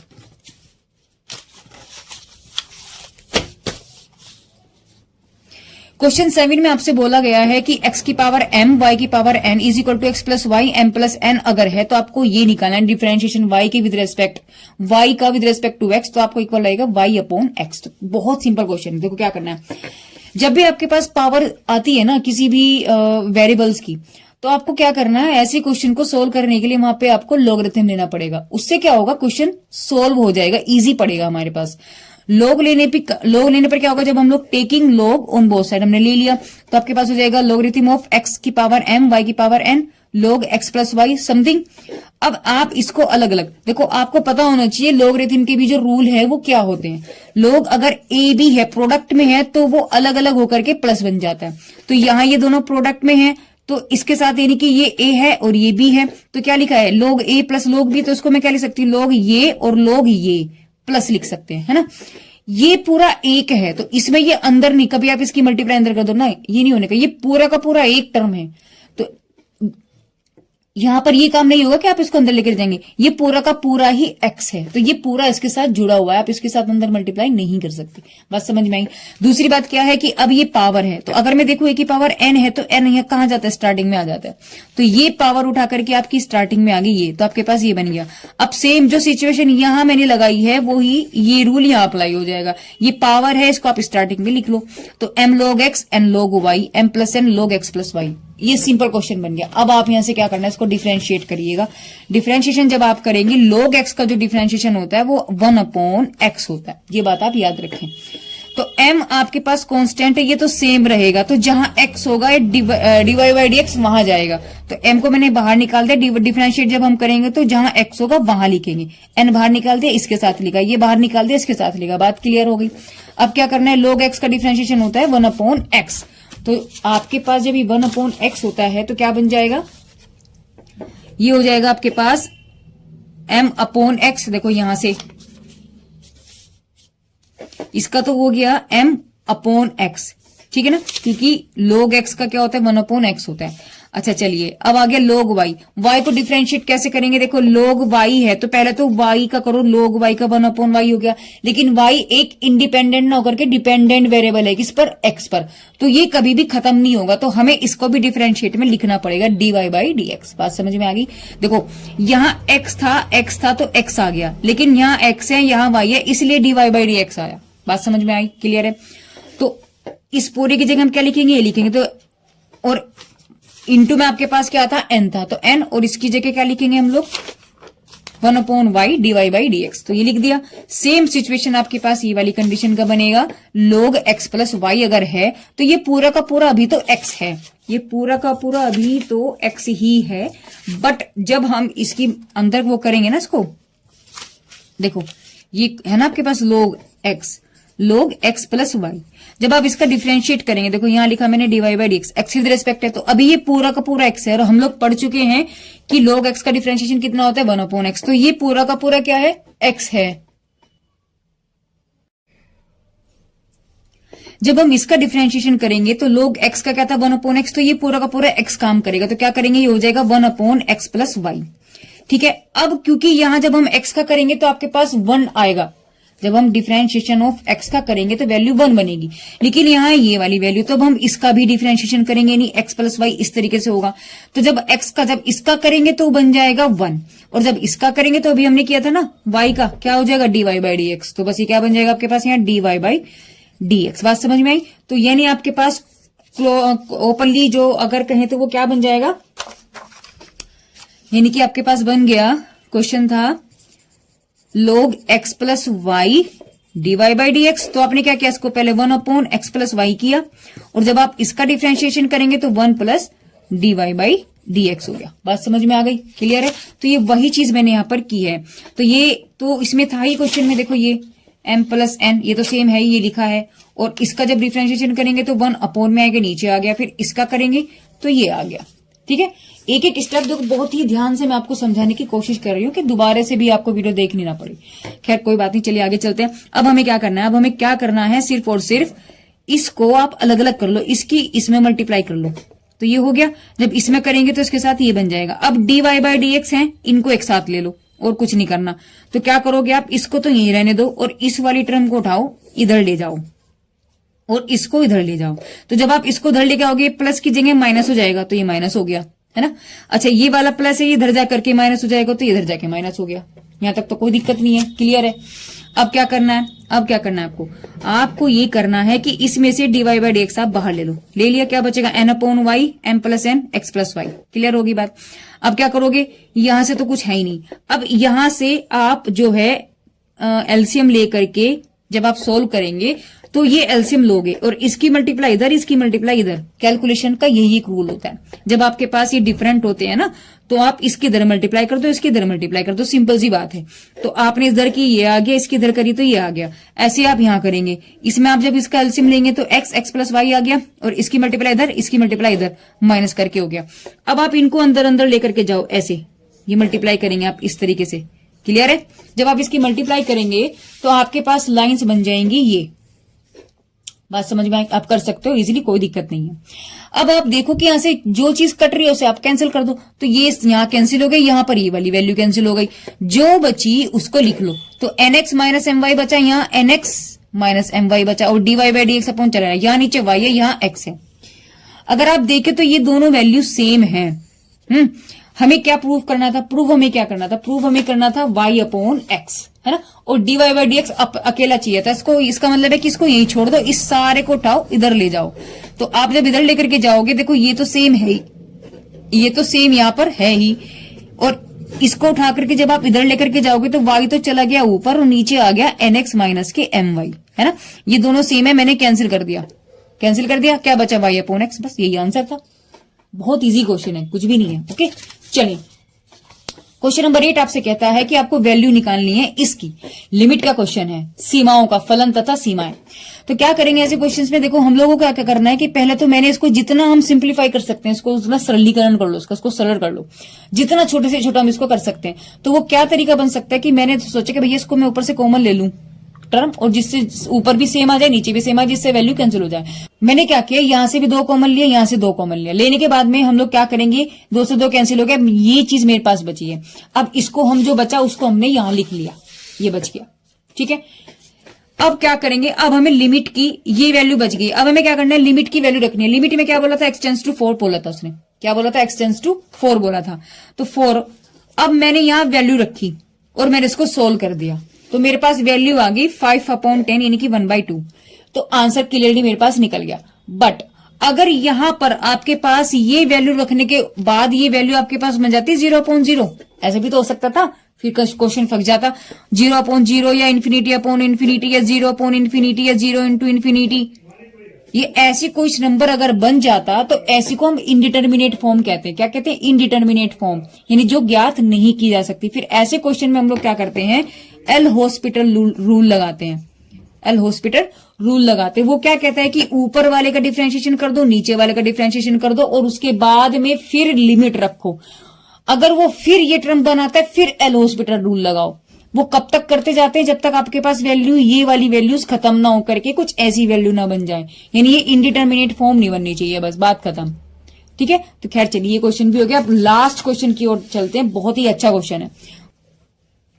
क्वेश्चन 9 में ये कहता है कि उस वृत्त का समीकरण आपको ज्ञात करना है जो इस बिंदु से तो होकर के जाता है और इन रेखाओं को वो स्पर्श करता है। बात समझ में आई, यानी कि क्या कहा है इसने कि जो व्रत है, ये व्रत इस बिंदु से तो होकर के जा रहा है, यानी इसकी किसी परिधि पर कहीं पर भी ये पॉइंट है।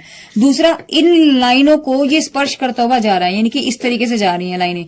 अब ये लाइनें कैसी भी हो सकती हैं, ये जो स्पर्श लाइनें हैं वो ऐसी भी हो सकती हैं, है ना, इस शेप में भी हो सकती हैं, वो पैरेलल भी हो सकती हैं, वो एक दूसरे की इस ऐसी भी हो सकती हैं। तो ये कैसे हो सकती हैं, वो हम कैसे चेक करेंगे, हम लोग सबसे पहले इन दोनों लाइनों का इंटरसेक्ट पॉइंट कर लेंगे कि ये आपस में कहीं आपस में एक दूसरे को काट तो नहीं रही।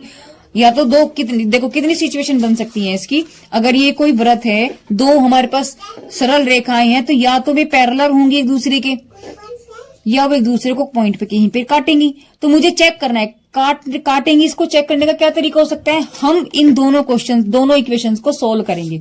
जब हम सोल्व करेंगे तो सोल्व आप लोग क्लास 10th में भी पढ़ चुके हो।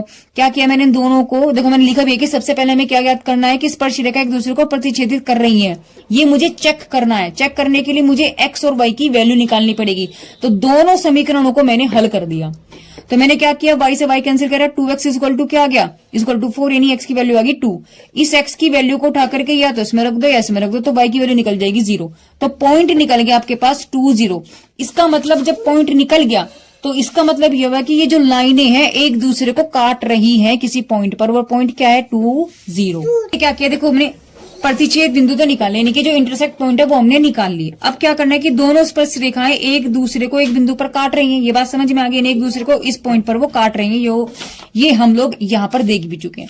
अब हमें क्या करना है, सबसे पहले देखो ये जो वृत्त है इसका केंद्र तो हमें दिया नहीं, तो मैंने माना केंद्र के पॉइंट क्या है, एच और के है। मैंने क्या माना, एच और के है। तो ये जो केंद्र से जो पॉइंट है, देखो यहां से अगर मैं इस पे किसी भी स्पर्श रेखा पर अगर मैं त्रिज्या से कोई भी लंब डालूं तो वो हमेशा परपेंडिकुलर ही होगा, मतलब उसको मतलब परपेंडिकुलर होगा। दूसरी बात है कि इसको समद्विभाजित करेगा, वो हमेशा इस लाइन को दो भागों में विभक्त करेगा, ठीक है ना। ऐसे ही इस पॉइंट से मैं इस पे डालूंगी तो वो भी परपेंडिकुलर होगा और समद्विभाजित करेगा, है ना। तो वही चीज मैंने यहाँ पर लिखी है। क्या लिखा है, देखिए कि वृत्त इन दोनों रेखाओं को स्पर्श कर रहा है। इसका मतलब ये चीज कही है उसने, क्वेश्चन में दिया है कि इनको स्पर्श कर रहा है, तो वृत्त का समीकरण पूछना है। वृत्त का केंद्र मैंने माना एच और के है, तो इन रेखाओं के प्रतिच्छेद बिंदु से वो समान दूरी पर होगा। समझ रहे हो, यानी कि जो केंद्र जो है ना वो इन दोनों रेखाओं से वो समान दूरी पर होगा। इसका मतलब ये और ये दोनों बराबर होंगे, क्योंकि त्रिज्याएं हैं और त्रिज्या तो बराबर ही होगी ना, क्लियर है।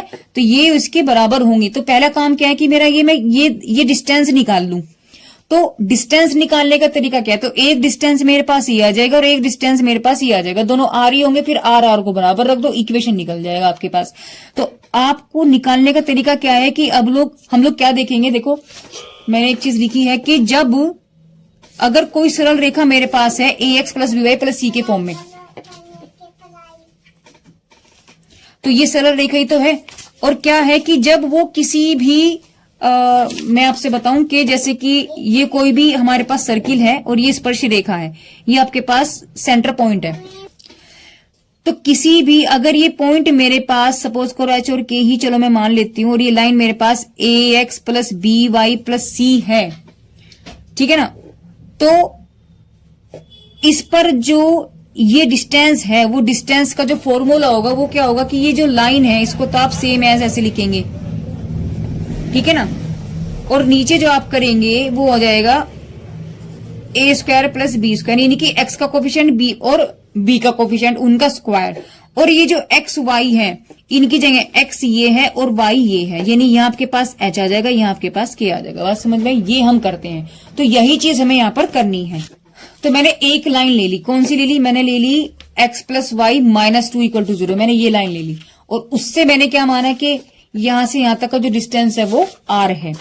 तो r बराबर क्या हो गया, इसी फॉर्मूले में देखो वैल्यू रखेंगे। ये मैंने भी बताया था कि ए एक्स अगर मेरे पास लाइन है तो उसमें पॉइंट उठा करके रख देंगे। तो x और y क्या है आपके पास, यहाँ पर h और k है। छेद बिंदु हमारे निकल चुके हैं। अब दोनों स्पर्श रेखाएं एक बिंदु पर एक दूसरे को यानी कि काट रही हैं। बात समझ में आए, यानी कि जो प्रतिच्छेद बिंदु निकला यानी कि दोनों की दोनों लाइनें एक दूसरे को क्या कर रही है, इस बिंदु पर काट रही हैं। अब देखो प्रतिच्छेद बिंदु हमारे पास निकल गया। अब वृत्त इन दोनों रेखाओं को स्पर्श करेगा, यानी कि जो ये सर्किल है इनको स्पर्श कर रहा है। और जब स्पर्श कर रहा है, दूसरी बात केंद्र से दोनों रेखाएं समान दूरी पर होंगी। देखो ना, ये केंद्र है, केंद्र से दोनों की दोनों जो रेखाएं हैं समान डिस्टेंस पर होंगी, क्योंकि क्या है, ये दूरी क्या है आपकी, वो त्रिज्या है। त्रिज्या क्या होगी, बराबरी तो होगी। तो इसने क्या बोला कि दोनों रेखाएं जो है केंद्र से समान दूरी पर हैं। अब हमने माना कि जो वृत्त का केंद्र है वो एच और के है, तो इन रेखाओं के प्रतिच्छेद बिंदु से वो समान दूरी पर होगा। बात समझ में, क्योंकि समान दूरी पर क्योंकि वो आर है। अब साथ ही में देखो, केंद्र से प्रत्येक स्पर्श रेखा की जो लंबवत दूरी होगी वृत्त की त्रिज्या आर होगी। ये बात मैंने आपको बताई है भी कि ये जो डिस्टेंस होगा वो क्या होगा, आर होगा। और आर ये वाला भी आर है, ये भी आर है, त्रिज्या तो त्रिज्या तो बराबर ही होगी। ऐसे थोड़ा ना कि यहाँ त्रिज्या कुछ और होगी यहाँ त्रिज्या नहीं, सर्किल के तो एक ही त्रिज्या होती है ना। अच्छा, रेखाओं के बीच का जो कोण होगा वो 90 डिग्री होगा। मैंने आपको भी बोला था कि ये जो है ना, ये जो काटती है वो 90 डिग्री पर काटती है, ठीक है ना। चलो एच और के आपका क्या है, जो केंद्र है वो इसको समद्विभाजित कर रहा है। ये जो है ये आपका एंगल 90 डिग्री होगा। दूसरा, इस रेखा को ये दो भागों में बांटेगा, यानी कि ये वाला इसके बराबर होगा हिस्सा। तो क्या करना है आपको, रेखा y इक्वल टू 0 या x बराबर 2 पर स्थित होगा। रेखा या तो y बराबर 0 पर होगी या x बराबर 2 पर होगा। तो अगर मैं इस वाली लाइन को लेकर के चलूं, अगर केंद्र मेरा इस पर है तो पॉइंट क्या बन गया, ये तो h हो गया और k की वैल्यू 0 है। सिंपल सी बात है। क्या हो जाएगा, देखो h और k केंद्र है ना मेरे पास, और ये x है, ये y है। y को तो 0 रख दिया तो ये तो वैल्यू 0 ही होगी, और x की जगह क्या रख दिया, h, तो h 0 बन गया पॉइंट। अब क्या करना है, मैंने इस लाइन के थ्रू निकाला है अगर, तो मैंने को क्या करना है, अभी जो मैंने आपको एक फॉर्मूला बताया था ये जो परपेंडिकुलर वाला, उसके अकॉर्डिंग क्या होगा कि ये वाला फॉर्मूला हम रखेंगे तो इसमें हम लोग वहां उठा करके वैल्यू रख देंगे। तो x की वैल्यू क्या है आपके पास, ये h है। x की वैल्यू क्या है, देखो यहां से h है, ये देखो दिखा दे रहा है, ये h है और ये y है। तो यहां रखेंगे h और यहां रखेंगे y। y की वैल्यू क्या है, 0, तो मैंने रख दी, माइनस हो गया 2, मॉडुलस लगाया और इनका जो कोफिशिएंट है वो मैंने रख दिया 1 का स्क्वायर। ठीक है ना। इसको जब सोल्व किया कंडीशन बन गई, तो यानी r आपके पास वैल्यू निकल गई। इसको मैंने माना क्या, कैपिटल B। अब व्रत जो है वो इस बिंदु से होकर के जा रहा है, बात वो कह ही रहा था आपसे कि देखो कि व्रत का समीकरण बताओ अगर वो इस बिंदु से होकर के जा रहा है। जब वो इस बिंदु से होकर के जा रहा है, इसका मतलब व्रत की जो समीकरण आएगी उसको वो सेटिस्फाई करेगा।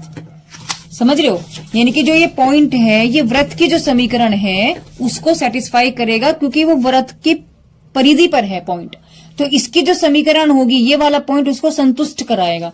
तो व्रत की जो समीकरण होती है वो होती है, अगर जनरली हम देखें तो वो ये होती है। तो x और y आपके पास पॉइंट ये बन जाएंगे, और h और k आपके पास है ही, h है और k की वैल्यू आपके पास 0 है, क्योंकि यहाँ पर इस पॉइंट में आपके पास y की वैल्यू 0 है। अभी ऊपर हमने किया तो है, ये वैल्यू 0 हो जाएगी। तो दोनों पॉइंट निकल के उठा करके रख दो। तो जब मैंने यहाँ रखा ये h आ जाएगा, सॉरी ये तो h है ही, तो ये आपके पास वैल्यू क्या है, ये वाले पॉइंट होंगे, ये वाले पॉइंट होंगे। तो -4 ये 3 रख दिया, और h की वैल्यू h है, k की वैल्यू आपके पास 0 है, r है ही। इसको हम सोल्व कर सकते हैं। देखो ये हो गया c और ये हो गया b। देखो यहां से ये भी r है और ये भी r है। इसको थोड़ा सा हम लोग चेंज कर सकते हैं। क्या, r की वैल्यू जब ये से उठा करके यहां रख दो तो इसी का स्क्वायर हो जाएगा, है ना, इसी का स्क्वायर हो जाएगा। तो मैंने दोनों इक्वेशन से इसको सोल्व कर दिया। तो वैल्यू आपके पास क्या बन गई, देखो जब हम किसी भी इसको जब मैंने सोल्व किया, देखो यहां से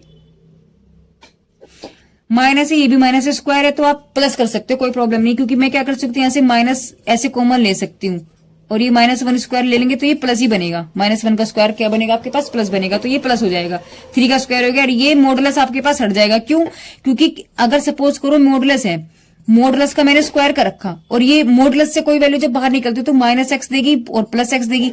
अब इसका स्क्वायर है तो ये भी स्क्वायर हो गया, ये भी स्क्वायर होगा तो ये भी प्लस बन गया, ये भी प्लस बन गया, तो मॉडुलस हट गया। यानी नेगेटिव तो कोई वैल्यू आपकी निकलेगी ही नहीं, क्योंकि उसका तो स्क्वायर हो रखा। तो मॉडुलस आपका कैंसिल हो जाता है जब आप उसका स्क्वायर करते हो, तो मॉडुलस यहां से हट गया। √2 का स्क्वायर हो गया 2। अब इसका फॉर्मूला खोलो, ये खुल गया, +9 ये हो गया। यहां से इसका फॉर्मूला खोल दो, इस 2 को आप इधर ले जाओ, तो ये 2 हम इधर ले आए, यहां से इस 2 की मल्टीप्लाई कर दो भैया अंदर, ये वैल्यू बन गई, इधर से सेम है। अब h स्क्वायर रह गया, 2h में से h स्क्वायर गया, उधर से 16h ये है, माइनस की ये, तो इधर जाके ये प्लस हो जाएगा, तो 20 रह गया। 32, 18 और ये हो गया माइनस के, इधर जाके इन सबको आप सोल्व करोगे। देखो 32 में 18 जोड़ोगे, उसमें से आप माइनस कर दोगे 4 को, तो आपके पास वैल्यू बचेगी 46। अब क्या करना है, ये क्वाड्रेटिक इक्वेशन है, तो यहां से मुझे h की वैल्यू निकालनी है। जब h की वैल्यू निकालेंगे, जैसे क्वाड्रेटिक इक्वेशन ही द्विघात समीकरण जो आप सोल्व करते हो, तो श्रीधराचार्य का फॉर्मूला आपने सुना है, जब किसी के फैक्टर नहीं होते तो हम ये वाला फॉर्मूला अप्लाई करते हैं। कौन सा हम फॉर्मूला करते हैं, ये वाला।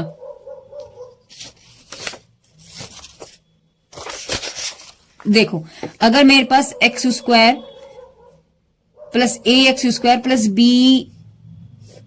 bx प्लस c अगर आपके पास इक्वेशन है इक्वल टू 0, तो यहां से अगर मेरे फैक्टर नहीं हो रहे हैं तो मैं फैक्टर कैसे निकालूंगी, देखो ये होता है -kb plus minus under root square b square minus के 4ac अपॉन 2a, ये फॉर्मूला होता है। तो b हो गया x का कोफिशिएंट और a होता है आपके पास x स्क्वायर का कोफिशिएंट। तो b हो गया ये, क्योंकि यहां से क्या आपके पास A X square plus B X plus के सी इक्वल टू 0। तो ए की वैल्यू अगर मैं यहां से देखूं तो ये 1 है ना, और बी की वैल्यू आपके पास क्या है 20, तो यहां रखो 20 क्योंकि फॉर्मूला आपके पास क्या है बी स्क्वायर माइनस के 4ac है ना। तो b की वैल्यू होगी माइनस के 20, तो यहां रखी मैंने वैल्यू और इसको सोल्व किया। जब आप इसको सोल्व करेंगे देखो ये हो जाएगा 400, ये हो जाएगा 184, कैंसिल करेंगे तो आपके पास बचेगा ये वाली वैल्यू, यानी h की वैल्यू चल रहा है। अब ये वैल्यू एक बार प्लस में एक बार माइनस में है ना, तो दो वैल्यू बनेगी। जब मैं इसको प्लस लूंगी यहां से, देखो यहां से मैंने क्या लिया, देखो ऊपर से मैंने ना 2 कॉमन ले लिया, तो आपके पास वैल्यू बच गई माइनस के 10 plus minus 3 under root 6 upon 2, 2 से 2 कैंसिल, तो h की वैल्यू ये निकल गई। अब h के दो मान निकल गए क्योंकि प्लस माइनस एक बार प्लस लेंगे एक बार माइनस लेंगे। जब मैंने प्लस लिया h की वैल्यू को, तो यहां आप उठा करके h रखोगे यहां इस वाली इक्वेशन में, ठीक है ना। आप सॉरी इक्वेशन में नहीं, हमें तो त्रिज्या निकालनी है ना, तो एक बार आप त्रिज्या कैसे निकालोगे, जब आपने इस वाली लाइन में से प्लस लोगे, जब आप प्लस लोगे तो आप त्रिज्या में वैल्यू में आप त्रिज्या में मान रखोगे ना, त्रिज्या ये थी आपके पास बी इक्वेशन में, ये रही त्रिज्या, तो यहां आप h की वैल्यू को रखोगे और इसे आप सोल्व करोगे।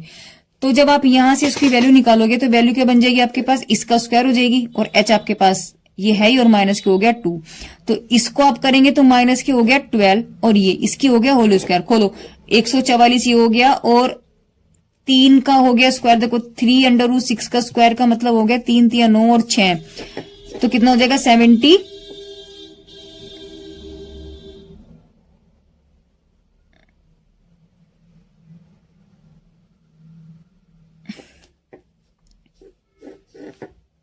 नौ चौक 54 यानी कि 54 ये हो गया। अब दूसरा क्या हो जाएगा कि 3 में 2 की मल्टीप्लाई करेंगे,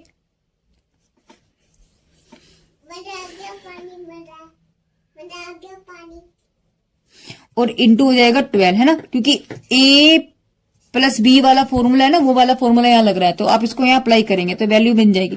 जब आप इसको कैलकुलेट करेंगे वैल्यू बन गई ये, तो आपके पास आर स्क्वायर की वैल्यू बनेगी ये वाली। देखो मैं एक बार फिर से इसको सोल्व करके दिखाती हूँ।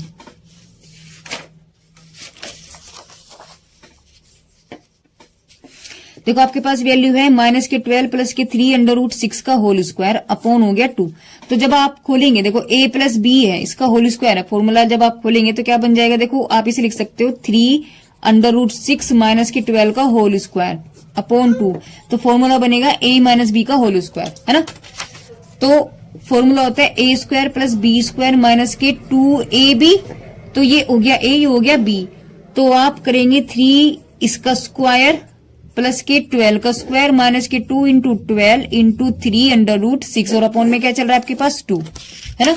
अब जब आप इसको करेंगे देखो इसका स्क्वायर 3 का, देखो 3 इंटू 6 का होल स्क्वायर है तो 3 3 तो हो गया 9, और अंडर रूट 6 हो गया बन गया 6, तो क्या निकल गया आपके पास, ये 54 हो गया, प्लस 144 माइनस 12 दूनी 24, 24 की 3 में मल्टीप्लाई करेंगे तो 72 अंडर रूट 6 आपके पास सेम चल रहा है 2, तो ये वाली वैल्यू आएगी। इसको आप ऐड करोगे तो वैल्यू क्या बन जाएगी आपके पास, यहां से 99 आ जाएगी सोल्व करके, सॉरी 99 नहीं 198, और 72 आपके पास है, यहां से आप कॉमन ले लो 2, और कैंसिल जब आप करोगे तो वैल्यू आपके पास ये बन जाएगी सेम। अब आपके पास आर स्क्वायर ये है, और इक्वेशन जो था वो आपके पास था ये वाली वैल्यू। अब देखो जो व्रत का समीकरण होता है, व्रत का जो समीकरण होता है वो क्या होता है आपके पास, व्रत का समीकरण होता है x माइनस एच का whole square plus y minus k का whole square equal to r square. तो h की वैल्यू तो ये वाली है, h की वैल्यू तो ये वाली है ना, और जो k है वो आपने 0 लिया हुआ है, कि आपके पास क्या है 0 है, तो यहां से h की वैल्यू ये वाली रखेंगे और k की वैल्यू होगी 0, और r आ गई ये वाली वैल्यू, तो r मैंने यहां रखा, इसकी वैल्यू मैंने यहां रखी 0, h की वैल्यू ये पूरी की पूरी बड़ी आ गई। जब आप इसे सोल्व करोगे तो आपके पास इक्वेशन बनेगी ये। अब जैसे आपने यहां, क्योंकि देखो एक बार आपने प्लस लिया, अब आप क्या लेंगे यहाँ पर माइनस लेंगे, भाई एक बार आपने प्लस लिया h की वैल्यू में, एक बार हम क्या करेंगे माइनस लेंगे, माइनस लेंगे, सेम जैसे मैंने अभी ये सोल्व किया था उसी तरीके से सेम ये वाली सिचुएशन सोल्व हो जाएगी। जब आप इसे सोल्व करेंगे, देखो वीडियो को पॉज करके आप देख सकते हो, और या फिर इन सबका पीडीएफ आपको मिल जाएगा मेरे टेलीग्राम पर, ठीक है ना। टेलीग्राम का लिंक आपको मेरे चैनल के प्रोफाइल में जाके मिलेगा, तो वहां से जाकर के आप लिंक से जुड़ सकते हो। तो इसके बाद में आप इसको जब सोल्व करेंगे तो वैल्यू आपके पास क्या बन जाएगी, सेम उसी तरीके से ये देखो, ये 144 बन जाएगा, ये प्लस हो जाएगा। जब आप इसको इसके साथ ऐड करेंगे तो 198, तो जहां माइनस था वहां प्लस हो रहा है बस, तो ये चीज आपके पास प्लस में आएगी। ये सेम उठा करके, क्योंकि क्वेश्चन इक्वेशन क्या होती है व्रत की, ये होती है ना, y माइनस के का whole square equal to r square. तो r की वैल्यू तो ये निकाल ही ली है आपने, और h की वैल्यू आप क्या लेकर के चले हो, अब इस बार नेगेटिव वाली वैल्यू लेकर के चले हो, और k की वैल्यू क्या आपके पास, वो 0 है, क्योंकि h 0 वैल्यू वाली थी, है ना। तो h की वैल्यू आपने वो निकाली, r की वैल्यू है, बस यहां रखेंगे, आप इसको सोल्व करेंगे तो ये बन जाएगी। तो यानी यहां से व्रत की वैल्यू 2 बन के आई है। ओके, तो मेरी वीडियोज आपको कैसी लगी प्लीज कमेंट बॉक्स में कमेंट करके जरूर बताइएगा, और अच्छी लगी है और ऐसी वीडियोस और चाहिए, अभी अगर ऐसी वीडियोस और चाहिए तो प्लीज मेरी वीडियो को लाइक करें, शेयर करें। Thank you for watching my videos.